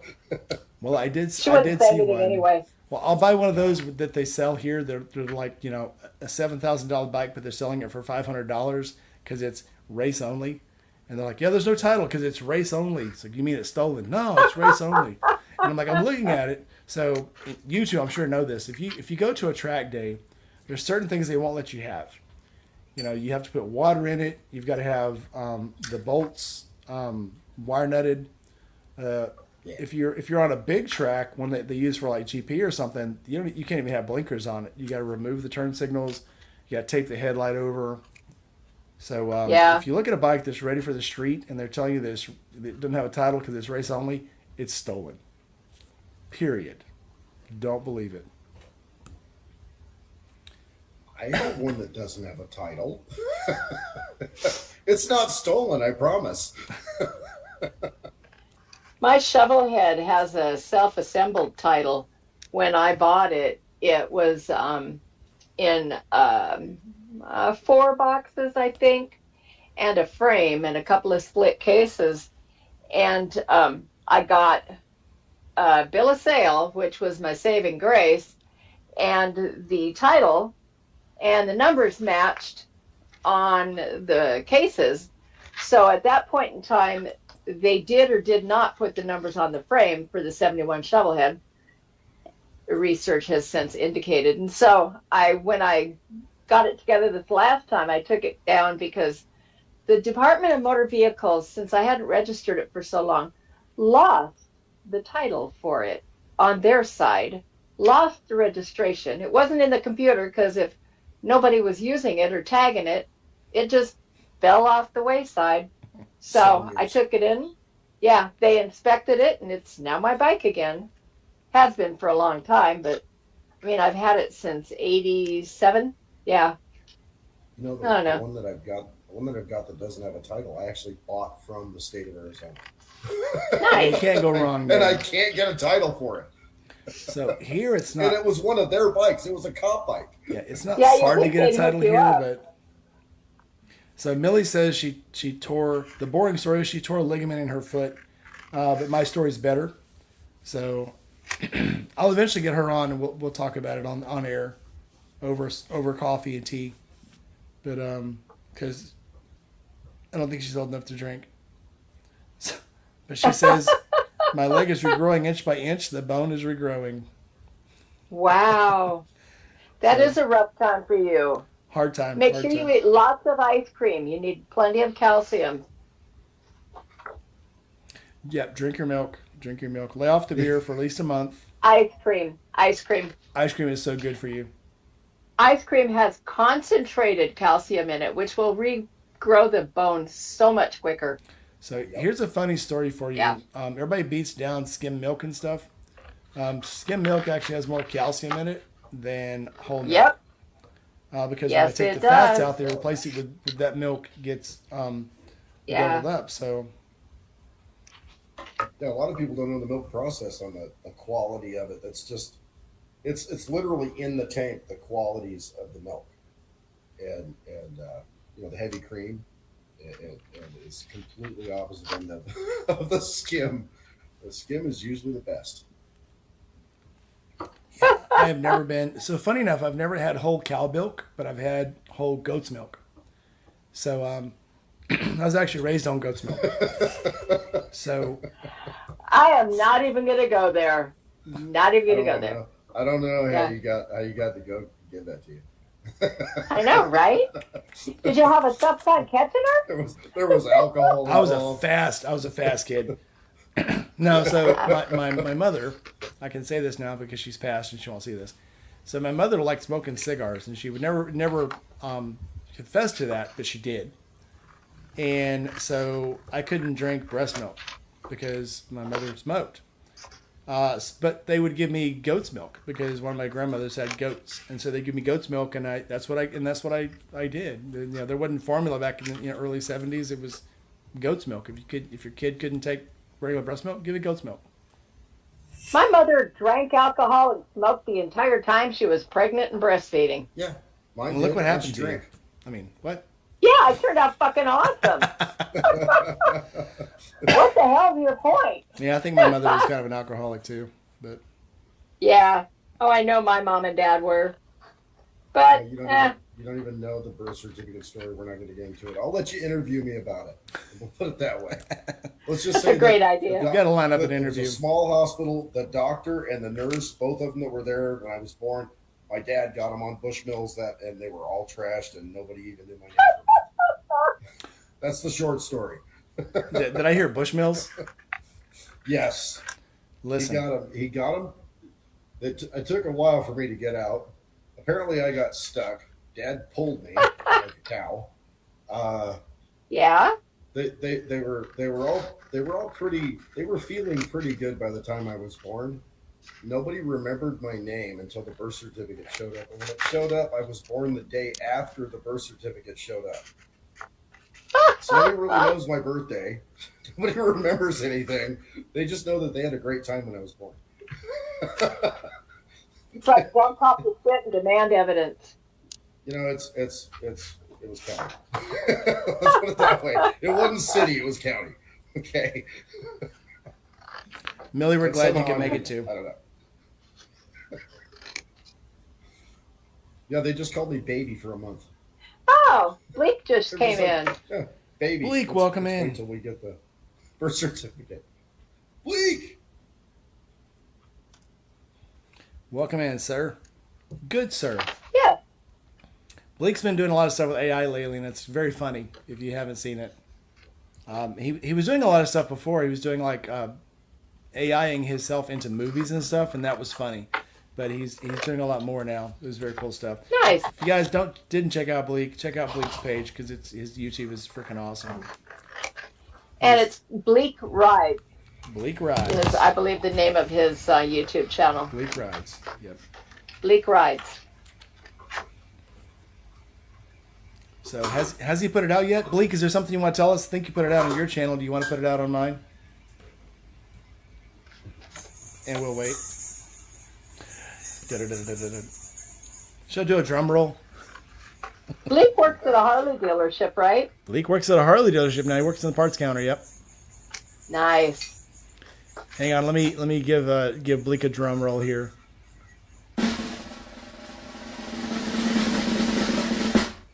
Okay. Boom. Go ahead, Bleak.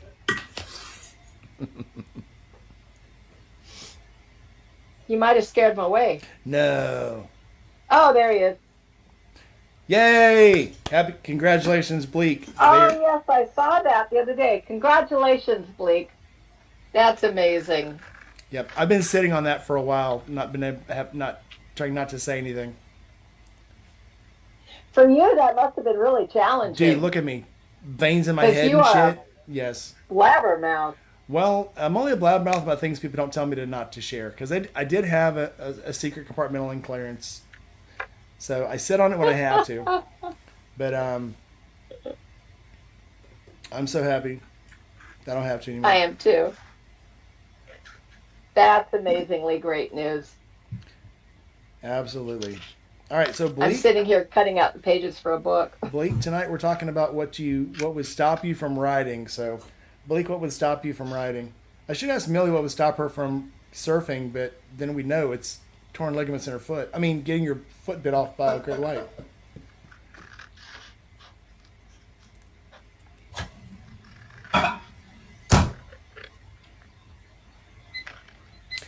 Yeah, so on the last live we did when I was home 2 weeks ago, Bleak, I was trying to get Bleak on, and he texted me and says, "Hey, sorry, man, I won't be able to get on.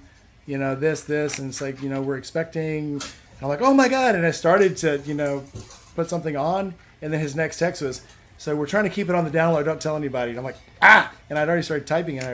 But yeah, if you go back and look at that live, you can see my reaction. And it's pretty funny because I did go back and look at it. It was pretty cool. But I was like, "Oh my God, I get it." Shit. Never mind. But anyway, so what have we not talked about? Oh, well, I can tell you this. So if anybody has seen the videos of me putting the new handlebars on the bike, the Z bars, the Z bars are coming off. So I'm going to be giving those away, and I'm going to have to come up with some cool kind of contest to give those away. And then a company has offered up some engine protection devices to put on the bike, and so I'll probably be giving those away too once they send them to me. But Millie says the great white is just an obstacle. I shall not fall. I shall rise. My leg will grow, and I will surf again. You go, girlfriend. I would not ever surf because there's way too much water involved. And I'm a big sissy baby around large volumes of water. Uh-huh. It's one of the few things that makes me nervous is people drinking and being around water. Millie says she hadn't got the contact video yet. So if y'all haven't seen Millie's contact video, she was putting in some of the little decorative contacts and couldn't get it out. So she took them out with a pair of tweezers. And Ooh. I told her I was going to show her a video. I'm going to give her a video on how to take them out safely, and I haven't done that yet. So I'm gonna do that, and I will post it, and I will tag Millie in it, and I'll do that. Yes, I will. Totes. Yeah, everybody's talking about how they were dropped and stuff as babies, and my only baby story. I have so many babies. Why I'm probably so messed up. The smoke. I've got pictures of one of my grandparents smoking Pall Malls with me, and then she switched to Cools and Newports, and then I was left in the back of a car one time when my mom went in and played bingo, and I got lots of stories. Well, Forever in Blue Jeans says that we're all dropped a few times probably, and some of us just have more Bondo than a used car, which in my case is probably very true. Well, I used to eat lead shot. We would pretend lead shot was vitamins, and we'd eat them. You're weird. Yeah. My brother, when we were kids, whenever we'd go to the water, my dad would rig up like a dog run line between a couple of trees, and he'd run some clothesline, and then he'd tie Walt up to the run line so that he couldn't get out too deep in the water because Walt would get in the water and just keep going. Millie says she was born in a toilet. I caught a baby before it hit the toilet when I was working at Western State. It lived. I'm glad Millie lived too. Glad you lived, Millie. Yeah, because that's one more subscriber I have. Ha! You're such a smart ass. That I am. Bleak says, only a broken bike until I fix it. Sometimes I fix my bike, sometimes my bike fixes me. We were just talking about that. That's a good story. For those of you who have just got in. So yeah, I write every chance I get, and because when you're riding to work, it lets you not be so angry at the world when you get to work. And when you're leaving work, it makes you forget all the shitty things that happened at work, so you'll be willing to go to work the next day. That's my story. I'm sticking to it. It's a great story, dude. Yep. Aw. Millie was born in a toilet. Millie says she lives for your channel. I was born in a crossfire hurricane. For those of you who aren't old enough, I'm not even going to tell you. You gotta earn the keep. Earn your right. I know where that quote's from, but I ain't saying shit. My band used to sing that song. Really? Yep. She says, "Thank God you exist, otherwise I would have succumbed to a toilet." Millie, Aw. you're awesome.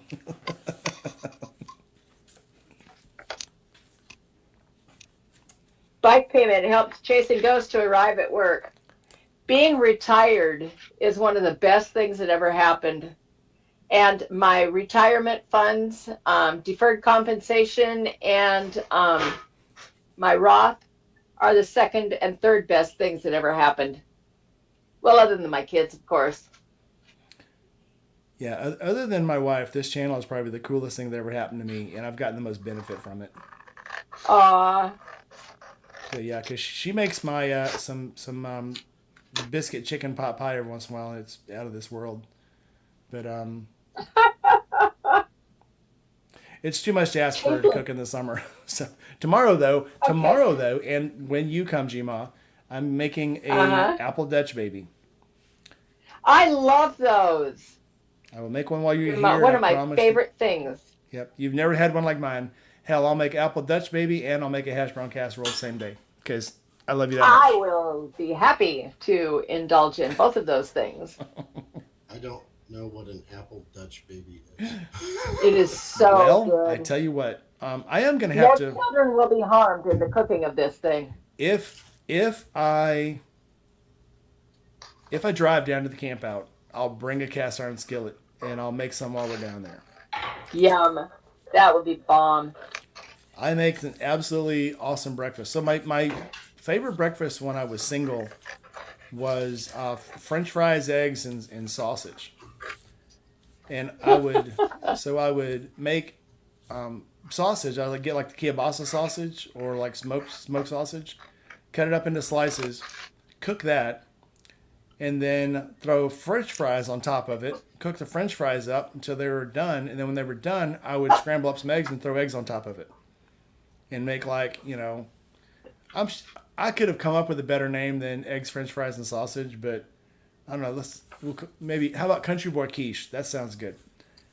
So oh, I thought Bleak was a mod. Why is Bleak not a mod? Let me fix this. I thought he was too. I can I fix don't know it why right he now. isn't.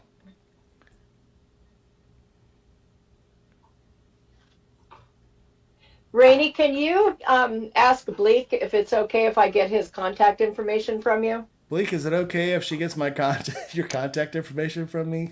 All right, Millie, fine. He's a mod. Jeez, Christ. I know, right? Because I am going to be in his neighborhood. Yep, and then you can have my fluffy pillow. That little cat is so cute.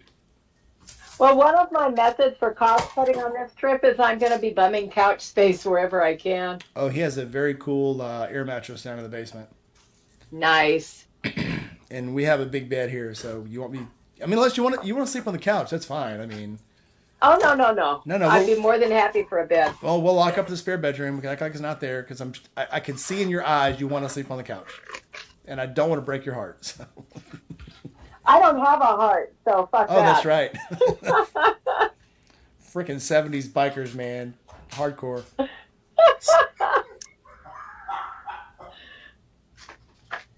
And Forever in Blue Jeans, I actually love oatmeal breakfast in the morning. I like my oatmeal to just kind of sit on the counter overnight, and I throw a handful of blueberries in it, and I use some, I think it's called monk's fruit. It's like a stevia type thing, and some skim milk. It's one of my very favorite breakfasts, but don't think you're getting out of the Dutch babies. I will make you a Dutch baby. Okay. I'll make you a Dutch baby. When I travel, I usually when I'm at a motel, their breakfasts are whatever you can grab. Well, So let me warn home you in cooked advance. meal will be wonderful. I am heavy. So since I'm from Louisiana, Uh-huh. so like if a recipe says add eighth of a cup of onions, that means half of onion.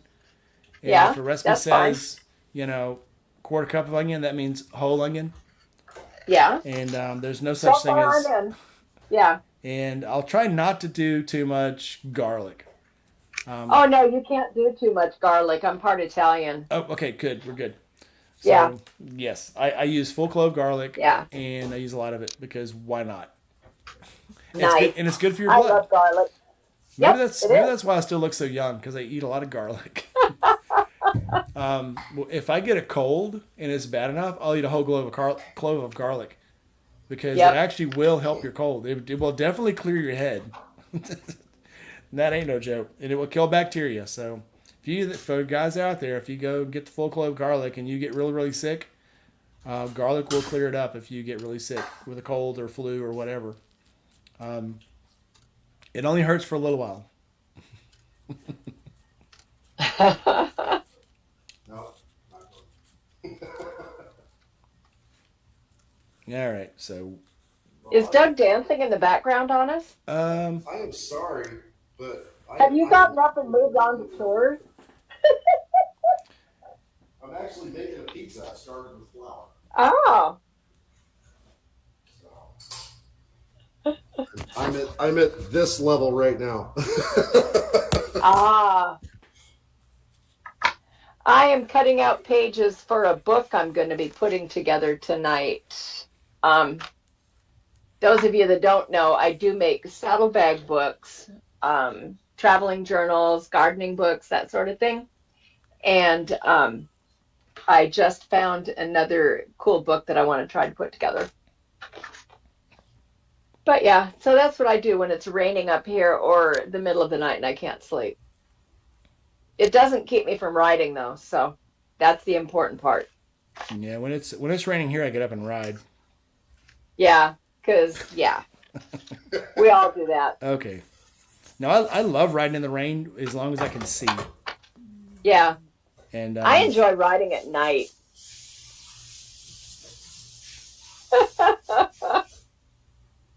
I do like riding at Yes. night. My favorite time. So when I'm going down to camp out, I usually leave after work, so that puts me down through like Montgomery, Alabama, around midnight. Uh-huh. And I love riding through Birmingham, Montgomery, when the moon is out. It is so Uh-huh. gorgeous. Nice. If there's no trucks on the road, and usually that's all that's on the road at night is just trucks. And at night, the trucks just like block for you. It's great. You can get behind them, set your cruise Yeah. control, and just ride. Yep. Thank you, Rainey. I just got that message. Sweet.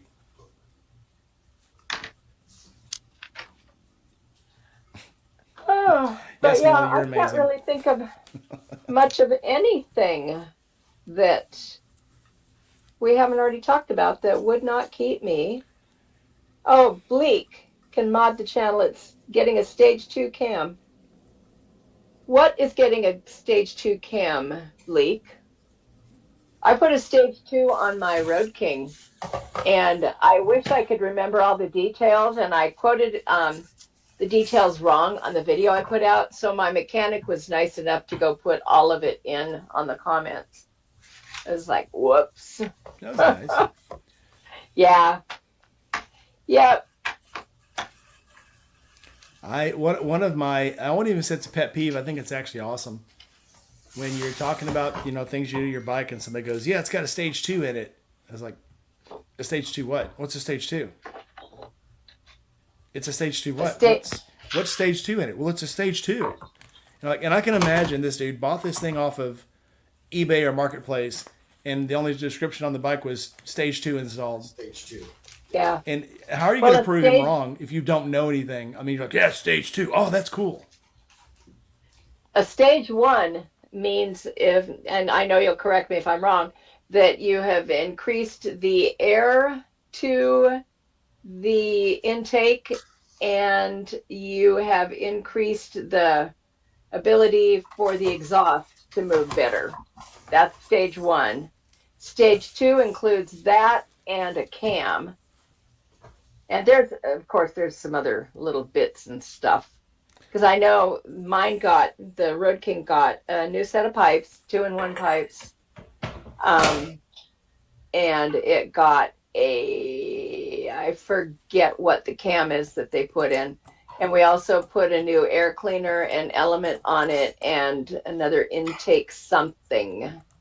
I don't remember all the details though. As I've already said. Yeah. I just know it's really fast. Yeah, so yeah, stage one, and I think two also is intake and exhaust. Three is when they actually get into the Yeah. engine. Four, I think, is a transmission. But it's just like if you don't know what they're doing to it and you don't know what it's actually doing, why did you get it? Just to say you have a Exactly. stage, you know? Yep. Yeah.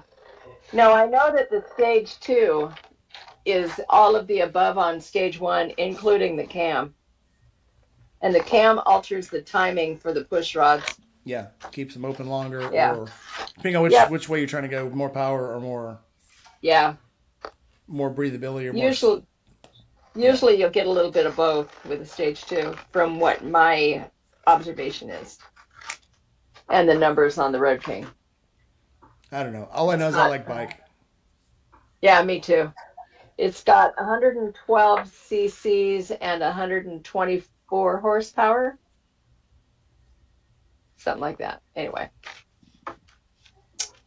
but yeah, I like bike definitely. Bike good. Yeah. Yes, Forever in Blue Jeans Doug is definitely hard at cooking something. Now I'm going to have to go cook some dinner because I'm getting hungry too. We had dinner and I have a new favorite. So we go to this. It's not even a burger place. It's like a dive lounge called Huey's, and Uh-huh. it's a gourmet burger place. But I've been going lately. I've been going and getting steak on a stick. And Oh, wow. they'll take a sirloin, cut it in cubes, and grill it, and it is so good. And then of course I'll get fries with it, and then horseradish Yeah. sauce. But Well, yeah. Horseradish sauce is really good. I love I'm horseradish. a big fan of horseradish. What have I done? There we go. I'm losing all the comments because I'm talking about myself again. Let's not make this about me. Let's make it about you guys. It's always about you. Yeah. I'm still trying to figure out what you're going to do with the paint.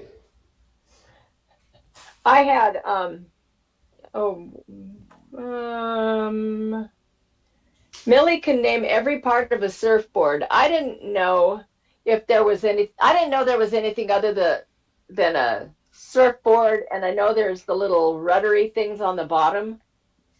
And some surfboards have a GoPro mount on the top. I know that about surfboards. Yeah. And I know this because I bought a manual for my GoPro, and he talks about how to mount one on a surfboard, which will never happen in my world because we know I'm not a surfer. Well, I learned I'm to more of a surf. wader. Yeah, I learned to surf on like little 4 foot waves in Galveston, which usually die out after about 100 yards. And then I went to Uh-huh. Norfolk, and they have like 10, 12 foot waves there. And then when the waves get bigger than that, they make you get out of the water. Yeah, And makes sense. so, yeah, I'm not much of a surf daredevil. I do love water, though. I love water. I do too, actually, Although, which so as is crazy as weird. this is, so we were in the Adriatic Sea, north of Italy, and your life expectancy for dropping in the water is 5 minutes. If they don't have you out of the water in 5 minutes, you die. How come? Because there's so many sea snakes and sharks in the water, tiger sharks, and I can't remember what the other shark is that's there, that literally the water is only like 40 feet deep. So it's super warm. The water is about 80 degrees. Huh. So along with other tropical things where the water's always hot, things grow fast. So there's huge bait fish, and then there's huge, game fish. Then there's also huge predators. So if the snakes don't get you, the sharks will get you. And if you actually stay in the water for a long enough time, the water's so warm it's full of bacteria. If you fall in the water, you've got to get like 16 shots because it's so full of like rampant bacteria and what's the things that crawl up in your junk? What do you call those? Blah blah blah blah blah. What's the fancy word for leeches? Leeches and ticks. Parasites. There's so many parasites in the water they like gangbang you. Did I say that? More biker terminology. Close your eyes, Millie.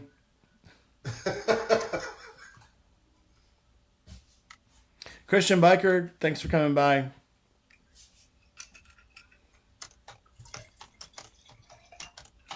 Yeah, I thought about getting a big board kit for the Sportster, and then I decided I like the Sportster like it is. If I want a Harley with more power, I'll just buy a bigger Harley. Yeah. I Well, still kind of kick myself. There was an FXR in the showroom for like $9,000, and I uh, passed on it because it had an oil leak, and somebody had put not quite a homemade exhaust, but a straight bore short downdraft exhaust, and it had a leak on the head. yeah. And I'm like, so y'all gonna fix the oil leak? Oh, this one doesn't leak. I'm like, no, I can see it. Oh, really? Oh, I'm like, he's like, well, we'll fix it. We'll fix it after you buy it. And I'm like, well, I'd kind of rather you fix it before I bought it. I mean, if that's a thing. And they kind of him hot on it, so I was like, okay, we're not doing this. Yeah.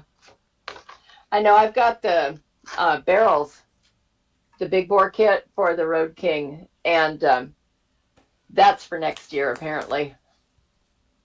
Well, if I had a bike that was already big, and I've seen there's a 1275 kit, and Yeah. and then I'm sure somebody makes a 13 because why not? But Yeah. I think I really wanted a Fast Johnny.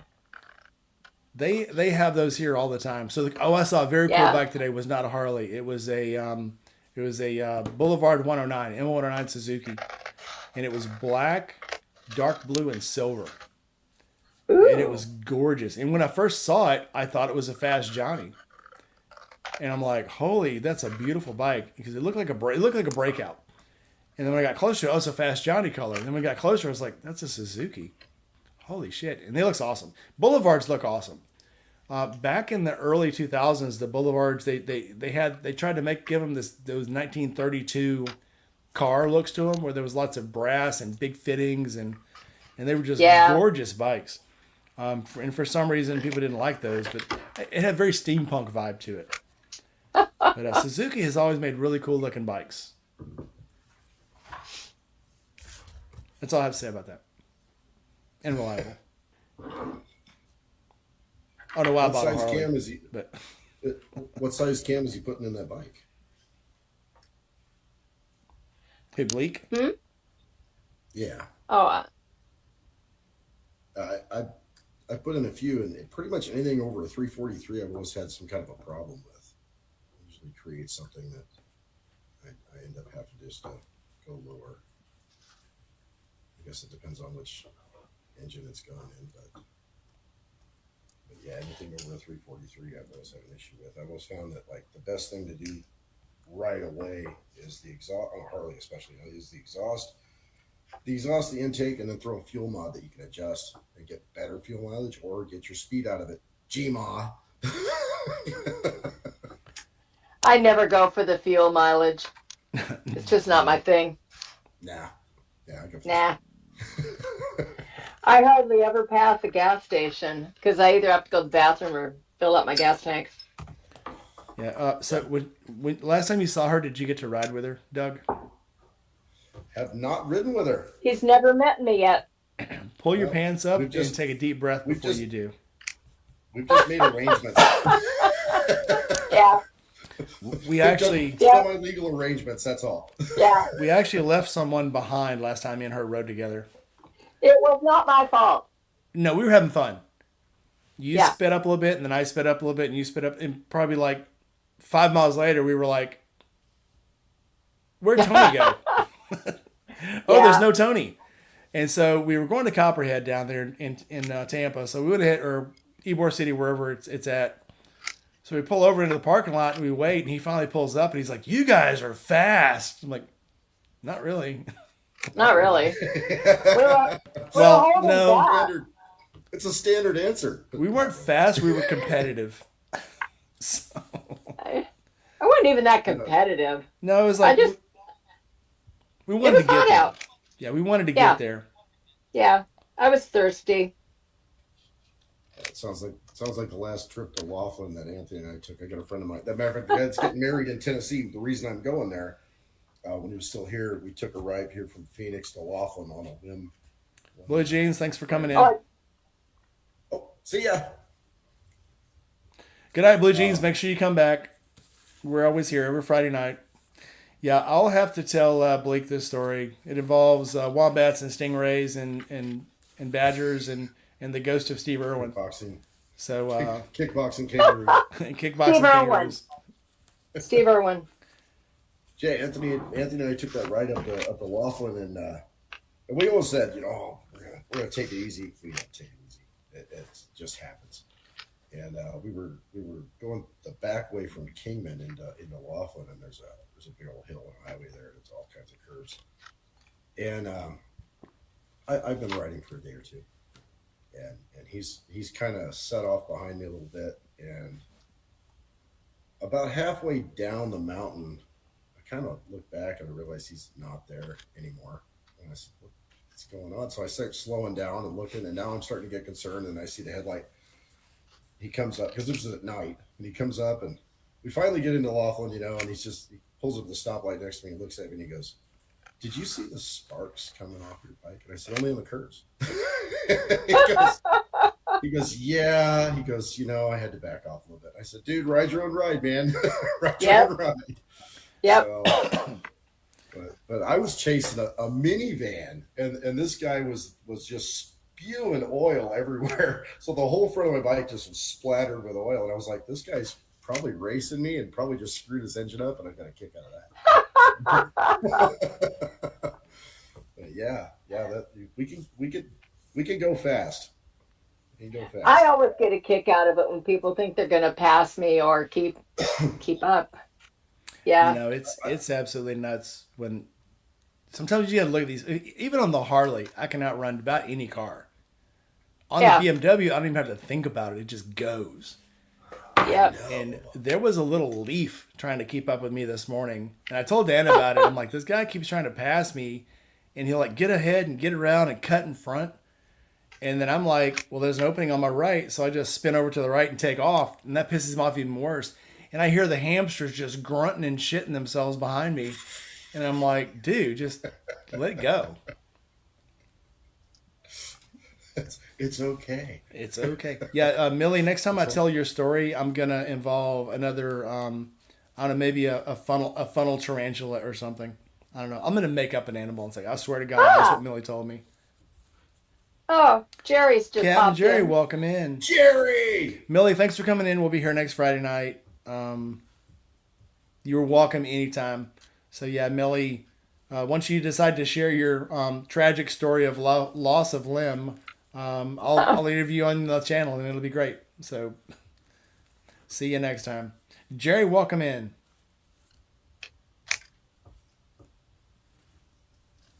Well, the funniest speed story I've got is when I got the motorcycle officer pulled into the gas station about 2 minutes after I got to the pump.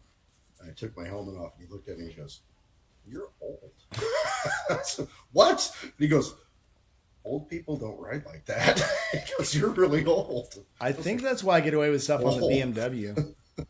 Because I've passed, highway officers in Mississippi doing, 90. And they look at me like, oh. So crossing over from Alabama to Georgia this was probably 3 or 4 campouts ago. And that big lake that you're on like a little bridge the whole way across. Yeah. As I'm coming into Georgia, I look ahead and blue lights start flashing. And I'm like, shit. And then he turns them off. I'm like, I'm going to take that as my cue to slow down. And so I slowed down. I was like, yeah, nobody wants to get out of their nice car. Because it was probably 50 degrees. It's like, nobody wants to get out of their car in this wet crap at like 3 o'clock in the morning. So, suggestion taken. I'm slowing down now. I've had people pull me over before just so they can talk to me about the last crash they had when I was on the reservation. I think it was a reservation somewhere down south. I can't remember which state it was. But it was a reservation policeman pulled me over to tell me about a wreck that he had going home one morning where he hit a couple of deer and about the lungy collapse and all this kind of stuff. And, usually people will tell you these kind of horrendous stories. So they're trying to talk you out of riding. So I was like, well, I'm sorry to hear that. Do you still ride? He's like, oh yeah, I went out and bought went out and bought a new Heritage. I So always that was good. I always get the stories. They're either the old men come up to you. They're either fixing to tell you about they used to ride in the bike they were on, or why they Yep. never ride again. Yep. And who was I with? I think it was with Nar. And we're at a gas station, and some guy comes up. It's like, I used to ride, and right behind me I could hear till I got an arrow in the knee. And it's a game, where these guys is like, I used to be an adventurer till I took an arrow in the knee, and so and I started laughing, and the guy was like, no, serious, I hit a deer, and I can't ride now. I messed up my back, and I'm like, that's horrible. So did you save the deer? It's like, And then you think back to the For guy what? that made his own peg leg out of a 4x4 and when in the Exactly. Yeah. Yep. So I'm gonna take a risk of getting banned, but I only hear one thing when I hear that. I used to ride, but I had this wreck. Pussy. Okay, that's great. Good for you. Okay. Yeah. I Yeah. don't ride on the street because there's traffic. Well, I ride on the street because there's traffic. Okay. Yeah. You know. Otherwise, you're going to be stuck in a car, and it's not going to be any fun. yeah. So Yeah, no. And here with Arizona's legalized lane splitting for certain, well, not retarded lane splitting, but like, when traffic slows way down, you can just kind of filter the lane. And it takes that 45-minute drive to work down to about 8. Nice. So I got to clarify real quick. Bleak, she did not really lose her leg. She tore a ligament in her foot and in her ankle. But we thought that was very boring, so we decided to give her a better story that involves wombats and stingrays and white-lipped vipers. And Oh. I'm going to include maybe some manatees. Y'all got manatees in Australia? I'm gonna include manatees next time. Love you too, Millie. No, manatees are He too lost it nice. and grew back. Well, we're gonna say the manatees saved her. The manatee, she was drowning from her white-lipped viper bite, and the manatees helped float her up. And there was a whale shark involved. They gave her mouth to mouth somehow, and mouth to blowhole maybe. Yeah. So yeah, we're gonna make this a good story. I'm gonna write this story out. It's gonna be great, and I'm gonna include it when I give her contact video. This needs to be in a book of some sort. If we only knew somebody that would do that. Yeah. I am writing a book of my sea stories, and I'm calling it "So No Shit There I Was," and it includes So everything are you that's putting it true. in the book I sent you? I'm actually putting my receipts in that, and so far I'm just putting things in it. So like my little tag, my little bracelet from the event I went to last weekend. Okay. I put the Loretta Lynn or the camp out stickers in it from when we went to Land Between the Lakes. I'm gonna put the Jack I hate Daniels. when people tell me, "No, I don't use the book. I leave it sitting on a shelf." I'm like, that is not the purpose of these books. This is definitely going to be a story for me. Biker Girl, welcome in. You need to get into the chat. Hey. No, Millie, you will not be the first story. I've actually already been writing this story. The first story in the book is actually my first time to go to Norfolk, and it's when I could tell this story because it's a great story. So, Doug, you'll love this. So here I am, a country boy, very smart, by the way. So I go to Norfolk The shit is getting thick here and I now. get a car. Oh no, it's gonna be great. I get a car, and just like any young sailor that just got his first car, I'm driving around Ocean View Boulevard. So here I am driving through Ocean View, and there's this girl on the side of the road. It's starting to get dark, and she doesn't have any clothes on. So I'm thinking, well, she's cold, and she's looking around like she's waiting for somebody to pick her up, and it's getting dark, and I'm like, man, you don't want to be alone on Ocean View Boulevard, dark, and it's cold. And so I stopped and I said, hey, do you need a ride? I just realized the road name that he just said. I know Yeah. his name. So I said, I'm not gonna spoil later on found out you weren't supposed to be on that road at all. But anyway, even though it was right outside the gate. So I said, do you need a ride? And she's like, sure. So she jumps in the car. What is wrong with you? And I said, where do you want to go? Well, because I'm a country boy, I didn't, So I said, where do you want to go? And she goes, where do you want to take me? And I said, well, I don't know. I'm just driving around in my car. Where do you want to go? And she's like, well, take me anywhere you want to. And I said, well, I'm going to go to the mall. Do you want to go to the mall? And she's like, you really need to go out more. Okay, hey, time out. He needs to get out more. Okay. well, this was back when I in was his life. 19, had never been off the reservation to speak. Literally never been further than 50 miles from the Sabine River in Texas and Louisiana. And I was really smart. Stop interrupting you because I know this is going to get really bad really quick. No, this gets great. So we're driving literally for 5 minutes. We're more than 5 minutes in, so we're good. Well, that's because Doug keeps slowing me down. But so anyway, finally lights go on in my rearview mirror, and I'm like, I wasn't speeding. Why is the cop pulling me over? So he pulls me over. He comes to the window and he's like, takes my license. It's a Texas license, and he's like, son, I don't know, but prostitution is illegal in this state. And I said, what do you mean? I said, what do you mean? He says, well, you just picked up a prostitute. And I said, no, I didn't. She just needs a ride. And he's like, he looks over at her and he says, what's going on? She goes, I need to talk to you in my car. And, or in your car. He gets out, gets in the front seat of his car. And I'm looking in the rearview mirror and they're laughing their asses off. He gets out, gives me my license back and said, son, go back to the ship. It's safe there. And I'm like, what just happened? So that's actually the first story in my book. Yeah, good times. So did you get her number? No, but I saw her again and I would wave. Obviously, you're not a bad guy. No, I would see her again coming out of the gate. It was coming out of gate 4 in Alpha NOP over by officers housing. Yeah. And I would drive by and I'd wave at her and she'd wave back and she'd laugh. I could see her laughing at me. Good times. She didn't look like a prostitute. Funny. So no, prostitutes have long sequined dresses, little mini skirts and the long sling type purses and stuff. Usually have on fur jackets or a little fur collar, maybe a feather boa, and really tall high heels. That's what a hooker looks like. She wasn't a hooker. She was just cold. She looked like she was waiting for a ride to the county fair. I mean, cut off Daisy Dukes and a little t-shirt, and she couldn't have been a prostitute. Oh God. That is awesome. So in high school, I was in art. I was in business art, and we took a field trip to the Art Institute of Houston. And when we went, there was bums hanging around outside, and we're like, "Oh my God, look, it's real homeless people!" And we're all staring. And it was like the teacher was like, "We need to keep moving." I'm like, "Look, it's a homeless person." We were fascinated. Well, I mean, where I grew up, nobody's homeless. If you're on the street, someone's going to take you in their house and feed you and let you stay for a couple months. So it's like homeless people they don't exist where we lived. Where were you from when you were a kid? So I was born in Lake Charles, Louisiana, raised in right outside Beaumont, Texas. Oh. And it's a much different place now.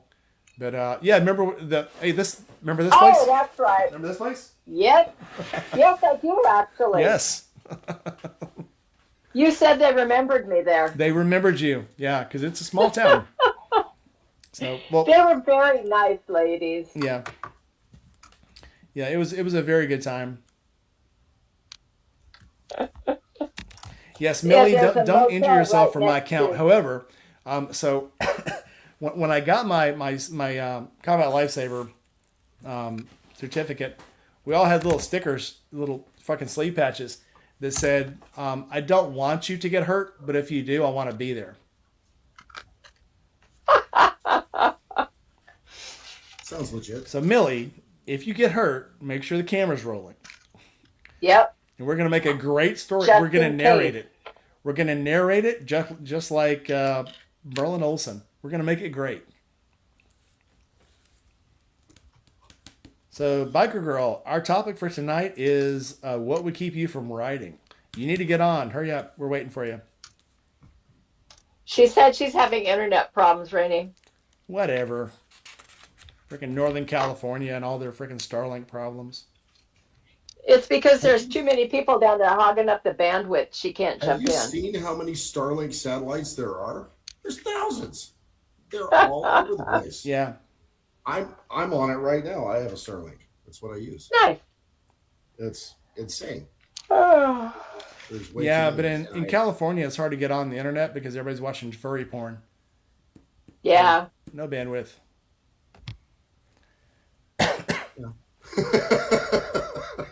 Maybe they're just picking up a regular furry, but not one that charges. Goats. God. Maybe it's an undercover furry. Undercover Yeah. furries. You don't know they have the tail grown until they get since in the then. car. I wasn't dumb, but I was very naive. I remember going to a gas station one time, and this guy's like, "Hey, can I have $5?" I'm like, "Man, all I got's a 20." He goes, "I'll run in and break it." And I said, "Okay." I gave him $20. He ran off. He didn't come back. I'm trying to figure out what was going on. I grew up in a place where if somebody said I need $20, it might be 2 years later they walk up to you, "Hey, I owe you $20," and give you $20. That's where I grew up. Yeah. So it was weird going to a place where people actually did not look out for each other and didn't look, try to help each other. Yeah. Yep.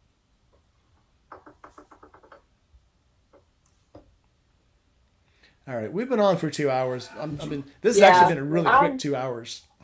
It has, but I need to get going, dude. Absolutely. So let's find some good music to close with. Okay. I hate to be the showstopper, but All right, everybody. Thanks for coming. Like, comment, subscribe, and hit that bell. And if you want to, go down in the link below and pick up some Rainy Rider merchandise. I got t-shirts, cups, mugs, coffee cups. I got some barbecue aprons. I got all kinds of weird, crazy crap. But go ahead and just lock up, get some stuff. It helps the channel, helps me. And if you want to donate through Patreon. Do not donate through YouTube. YouTube takes 25% of whatever you donate. So, There she is. she's finally on. Yeah, we can't leave now. You can't leave now. God, well, I just played the porn music. We have to close. Okay, fine. We'll make 10 more minutes. okay. 10 more minutes. Thanks. Hey guys, how's everybody doing? I'll be right back, though. I'm going to go get a drink. Okay. Anytime you can screw a lid on your drinking glass, it's perfect. There you go. So we usually make apple moonshine about once a year, usually right before Christmas. We haven't made it in probably 5 years. So I think it's time to make it again. And we make it in mason jars. That is the best. Peach, We will make you didn't some. see me give her a sip? Maybe we'll make some for the next. Oh my goodness. Oh, How Millie was just. the talk tonight? I walked in and you guys are all way off topic. I know. Millie just called you gorgeous. Listen, when are we ever on topic? I mean, really. We stayed on topic because Millie said what would keep her from riding was getting her foot bit off by a shark. So, You have all of my attention. I'm sticking to that story. So what happened was, okay, so Millie was walking down the road, looking for kookaburra, and kookaburra pecked her in the foot. Well, when it pecked her in the foot, she attracted a tarantula because tarantula can smell the blood. Parasite. So Yeah. then Flesh-eating parasite tarantula. a parasitic tarantula, the kind that swim up your Yeah. pee-pee. But anyway, this was her Yep. foot though. So anyway, so she fell into the water I don't and know if they that girl's pee part. was attacked by a stingray. Just saying. So the stingrays were swarming on her, trying to attack her. And so she saw a great white. So she figured, I'll do a drive-by by the great white, and maybe the great white will go after the stingrays instead, which kind of worked. But then she got thrown into coral and was poisoned by coral, because coral's poisonous somehow in my universe. I'm sticking to that story. But she climbed up on the rocks. She almost got off the cliff, and she was bitten by a white-lipped viper. Fell back in the water, impaled on more coral. Let's make that happen. And she was going to die. She was drowning. However, a whale shark found her and gave her a mouth to blow hole, revived her. And then a friendly pod of manatees pushed her to the surface and swam her ashore. Where a kind kangaroo, a boxing kangaroo, just getting out of the gym, he was hitting the bags all day, found her and carried her back home. So, but luckily, Where's the snipe? We're missing snipe in the story. yeah. But unluckily, while she was doing the drive-by by the manatee or by the great white, it bit her foot off trying to eat the stingrays. So unluckily, she lost a foot. However, Oh man. it's growing I'm back sorry. because unknown to her, there was a wombat with healing properties who did a ritual over her and started growing her foot back. So she's on the road to recovery. She has to make. Really? So I live in the redwoods where there's a lot of mushrooms. So how far away are you? I swear to God, it happened, and she said it was true. She says it's true. Read what she said. It all happened. I was there. It happened. I believe every word of it. I caught it on have no reason GoPro. not I to. caught every bit of it on GoPro. But unluckily, it was the GoPro 10, and it overheated. So Yeah. the film I couldn't rescue the footage. Sorry. Oh man. Yeah, you said awesome. Serenity Kitty, Told ya. don't ruin my story with Told truth. you. Never let the I truth don't get in the think way of a good story. I don't Never think ever. the topic of tonight actually affects Miss Justa. Hey, I don't think there's anything that would stop her from writing. this little one right here. Okay, that would stop her right there. Aw. Yeah, Oh. Stella's getting better. She's recovering from her back injury, but I've been staying home and taking care of this one. Millie, I wasn't Yeah, stalking when- you. I was looking out for your welfare. If those manatees wouldn't have got you, I would have been right there. I just wanted to give them a chance. You know, let all the creatures give every creature a chance to level up. You can't jump in on every fight because you'll steal all the XP. Just saying. Oh yeah, the ghost of Steve Irwin was there too. The ghost of Steve Irwin guided the manatees and the Great. sharks. That's what happened. Everybody's froze up. Where is There everybody? was, It's Starlink. It's a Starlink Is it- issue. it's Starlink. I'm on Starlink. That must be it. I have Xfinity. Actually, it is. It is tonight. There's been a bunch of issues with Starlink. So Oh, and okay. it only lasts about 5 or 6 seconds, and then that's it. So Okay, so it's a Starlink problem because I've got. You said you wouldn't tell anyone. they did the adjustment on their satellites, and the one flight that they were sending a bunch up didn't actually make it. So they now have gaps, but it's not a lot. I'll buy that Okay, story. Probably Yeah, likely I had a story. hard time getting in. Hang on. You guys don't believe that the ghost of Steve Irwin helped save Millie, but you'll believe that something crazy like that? Come on. It's like having inside. I don't believe shit anyway, so Aw. True story. I'm telling you. Poor Millie. It was a parasitic tarantula that screwed up the satellites. Okay. Okay, that I believe. Anything that involves an it animal. wasn't really the tarantula. It was the tinfoil hat on the tarantula that fucked it up because it bounced off the signal. Duh. We haven't even talked about the mermaids yet. Well, only if the mermaids were wearing tinfoil hats. Mermen. The mermaid had Mermaid. tinfoil bras on. Tinfoil. Because everybody knows, well, mermaids, it's a different physiology. Their brains are in their boobs.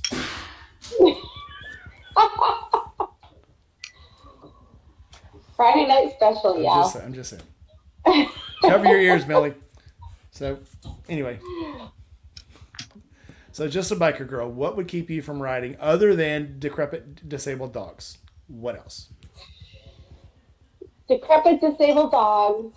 Oh, the hubby's going through some medical issues, so I have been driving him, which has kept me off of my bike. That's okay. I'm recovering from the crash and not a fucking other thing.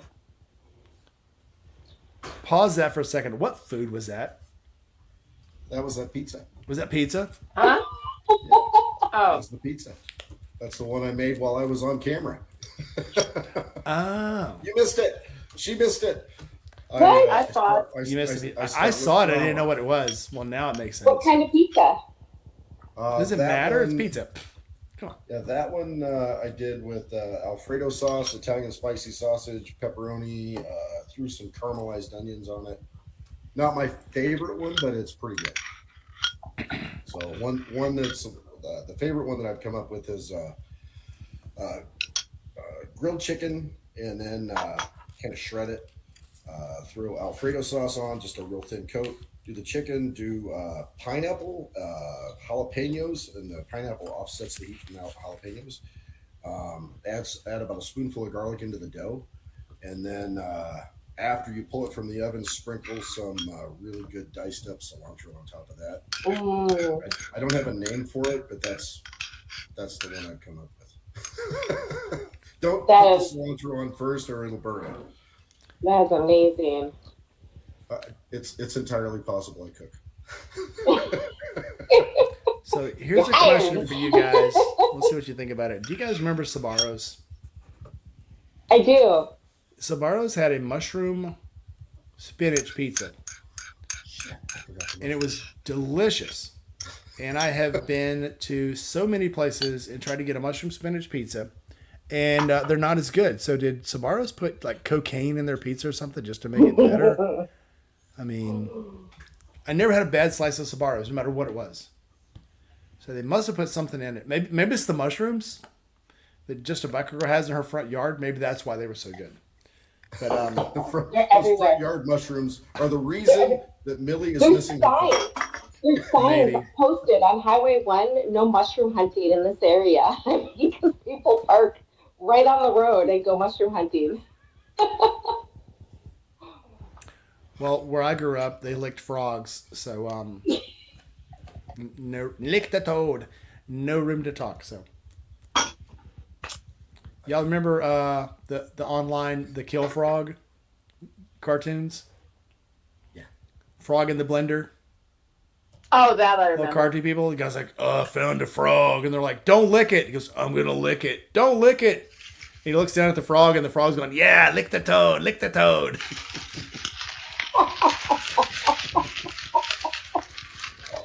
Oh, Back before people got sensitive and you couldn't make things like that anymore, something like that would be demonetized and struck, and they wouldn't let you put it on YouTube. But back in the day, dude, those videos were everywhere. Yep. Back when people were still funny and had a sense of humor and didn't have any feelings. Those are the good old days. pretty good Papa joke. Papa what? Papa joke. Papa Woody? Yep. From licking the toad? You got a toad you lick? Oh, no, never mind. Never mind. Okay. I get it. I get it. No.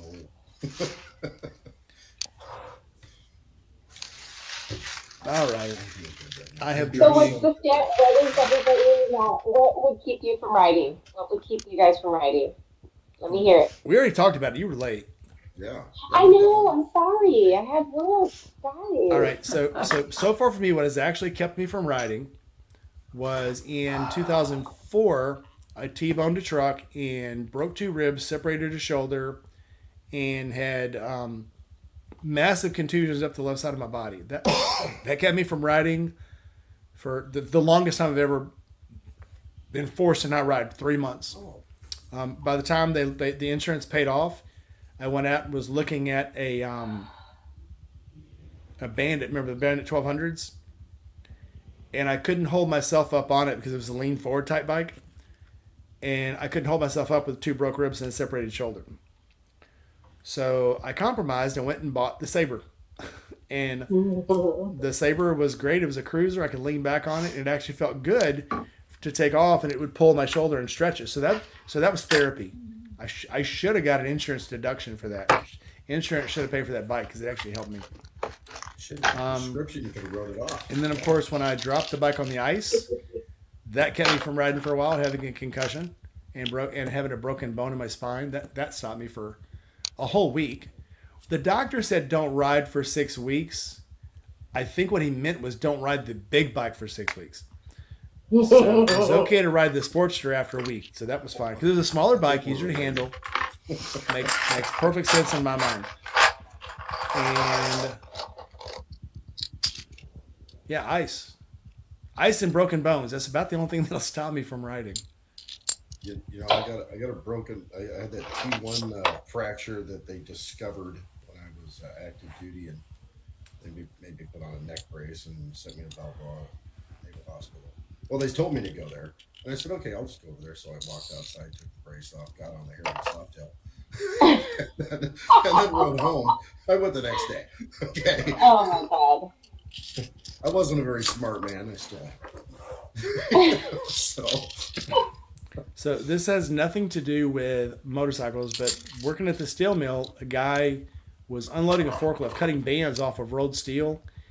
Each bar was 4 inches long or 4 inches wide, 15 feet long, and weighed about 1,200 pounds. He dumped a bundle of them on his own leg and was buried. So I got over there. They called away the rescue team. I got over there. We get him off of him. And this dude has divots in his leg, like 4 or 5 divots in his from the knee down. And so we start packing him in ice, get him all packed up. And I'm like, his legs are broke. Both his legs are broke. The paramedics get there and they're like, the one may not be broken. The other one definitely is. Good thing you guys put ice on it. Cool. And I'm like, this dude's messed up, dude. His legs are crushed. This was at like 11 o'clock in the morning. I go to leave at 7 o'clock that night. The dude is walking around up by the front admin office. And I'm like, dude, what are you doing? And he's like, oh, I forgot my wallet. I had to come get it. And I'm like, who drove you up here? Oh, I drove myself. And I'm like, dude, you should be home. Dude, you need to be in the hospital right now. He's, no, I'm fine. They said I could go home. It's cool. And I'm like, what? He's, yeah, I'm fine. Sure they did. And I'm like, all right, well, somebody go get your wallet. Dude, sit down. We'll go get your stuff, from your operation area. And then the dude doesn't show up the next day. I'm thinking to myself, well, maybe he wouldn't hurt that bad.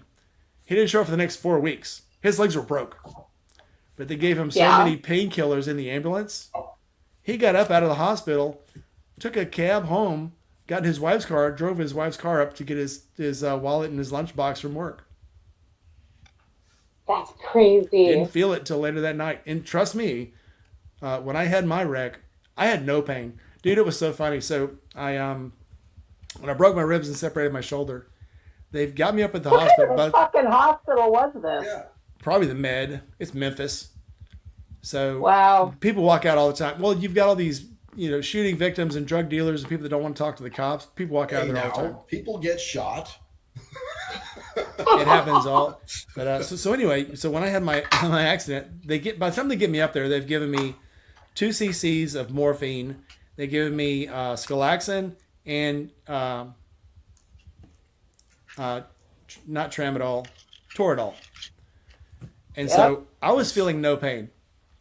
And so then they're like, okay, we're going to get some x-rays. Can you walk? And I'm like, yeah, I can walk. So I walk in there. And they're like, okay, we need you to take off your gown. So I took off my gown, and she started to take the shot. Maybe she meant to take off my clothes. So I take off all my clothes. I'm standing there naked. She turns around, and she's like, oh, my God, I didn't see you take everything off. And I'm like, you said take off my clothes. And she goes, no, I said pull your gown down. And I'm like, sound like take off your clothes. Okay. So now my wife's up at the emergency room, and she's laughing her ass off. And this nurse is like, oh, my God, he took his clothes off. So I get back in there. The doctor comes in, and he's like, yeah, I said, where's my helmet? Oh, they got it up at the nurse's station. They're looking at it. And I'm like, okay, well, can I have it back? And they're like, well, it's no good. I'm like, well, it's my helmet. Can I have my helmet back? I'm like, yeah, sure. If they bring me the helmet back, it's got diamond plate imprints on this side, and then this side was ground down from asphalt, and it had a crack in it. And they're all passing it around in the emergency room, and they're all like, "Is he dead? Is he dead? Is he still alive?" Like, no, he's in the OR, the ER. He's in a freaking a triage room.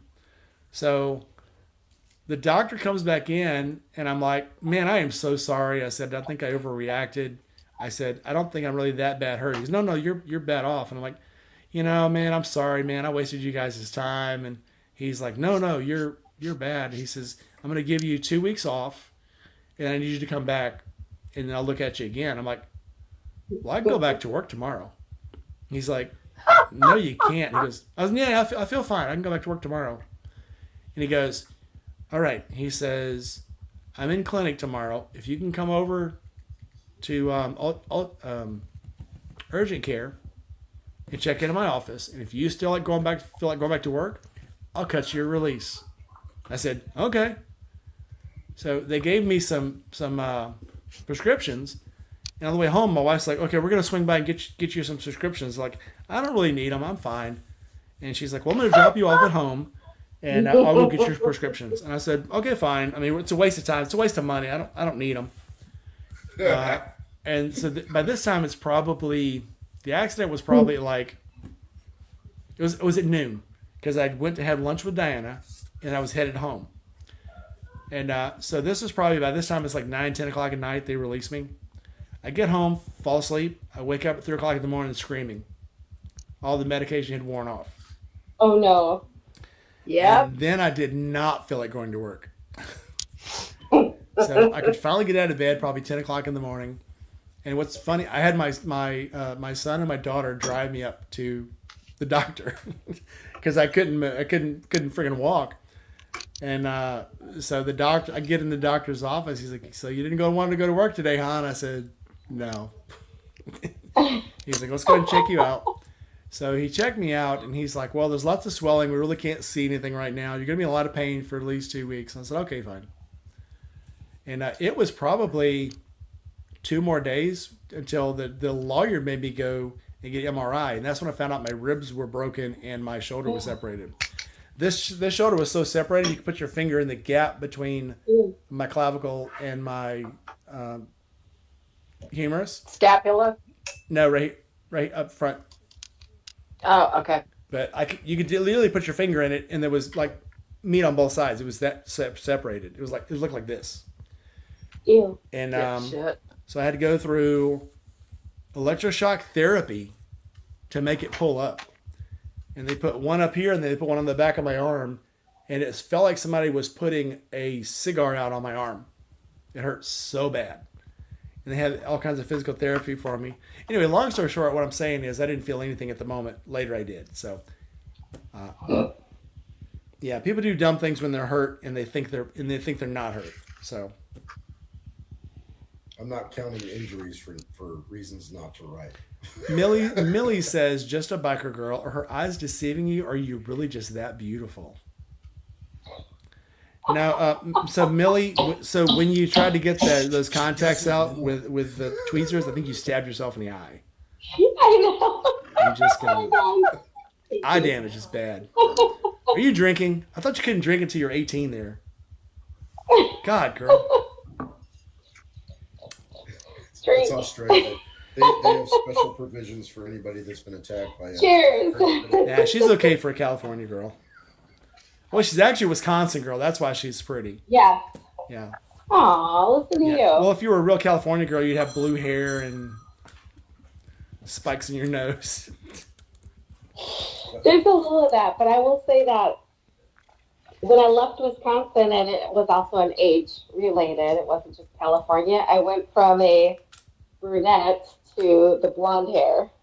So everybody in California seems to be blonde. It's too bad the other guy left, because then we could talk about your teeth and we could say Wisconsin because you eat so much cheese, your teeth are good. The dude loved everybody's teeth. He left. It's too bad. Blue jeans, forever in blue jeans. Oh, Yep. geez, yeah. With somebody how everybody's teeth were awesome. Millie says, "I promise I'm straight. She just appreciates your beauty." Oh my goodness. Well, thank you. Thank you very much. I think you're turning. Biker girl, turn away. You're turning Millie gay. Stop it. She's under 18. God. Younger than my children. Yeah, almost. Well, let's see. My grandchildren are 13, turning 12. So, yeah, kind of in the grandchildren age there, right in between. Oh, a sugar mama. You're sugar mama age. I am not a cougar. I don't know.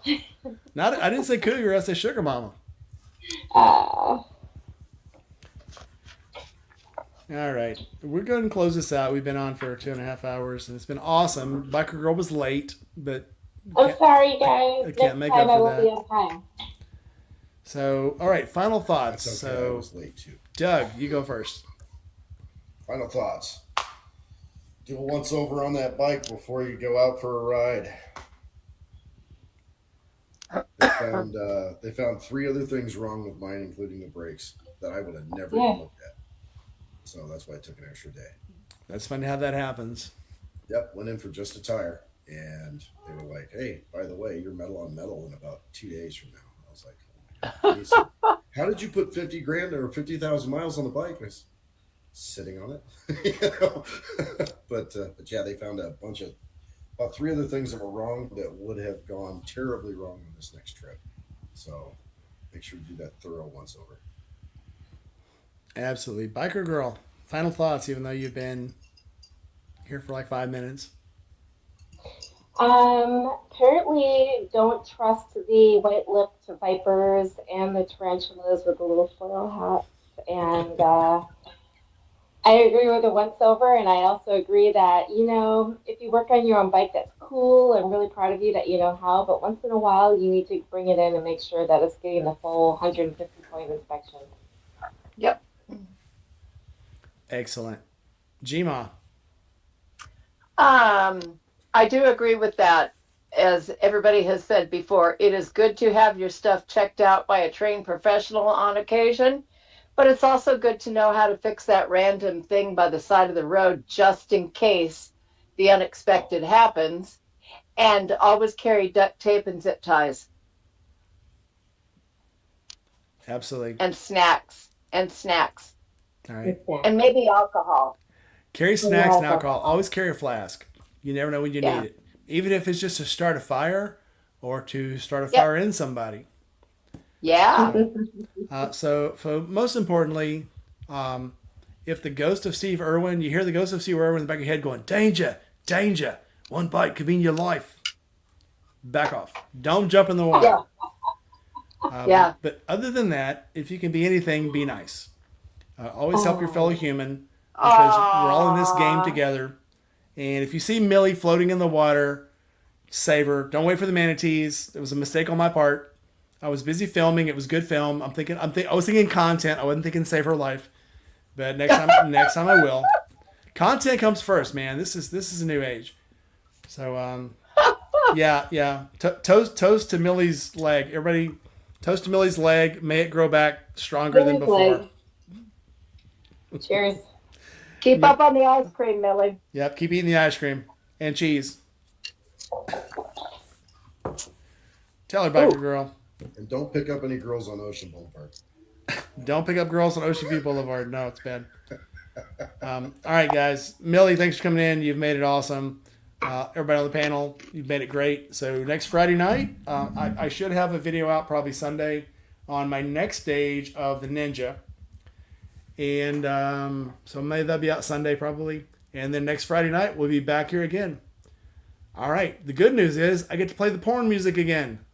Yay! All right, everybody. Like, comment, subscribe. Get down below this video and buy a t-shirt. Make yourself happy and make me happy too. See you guys next time.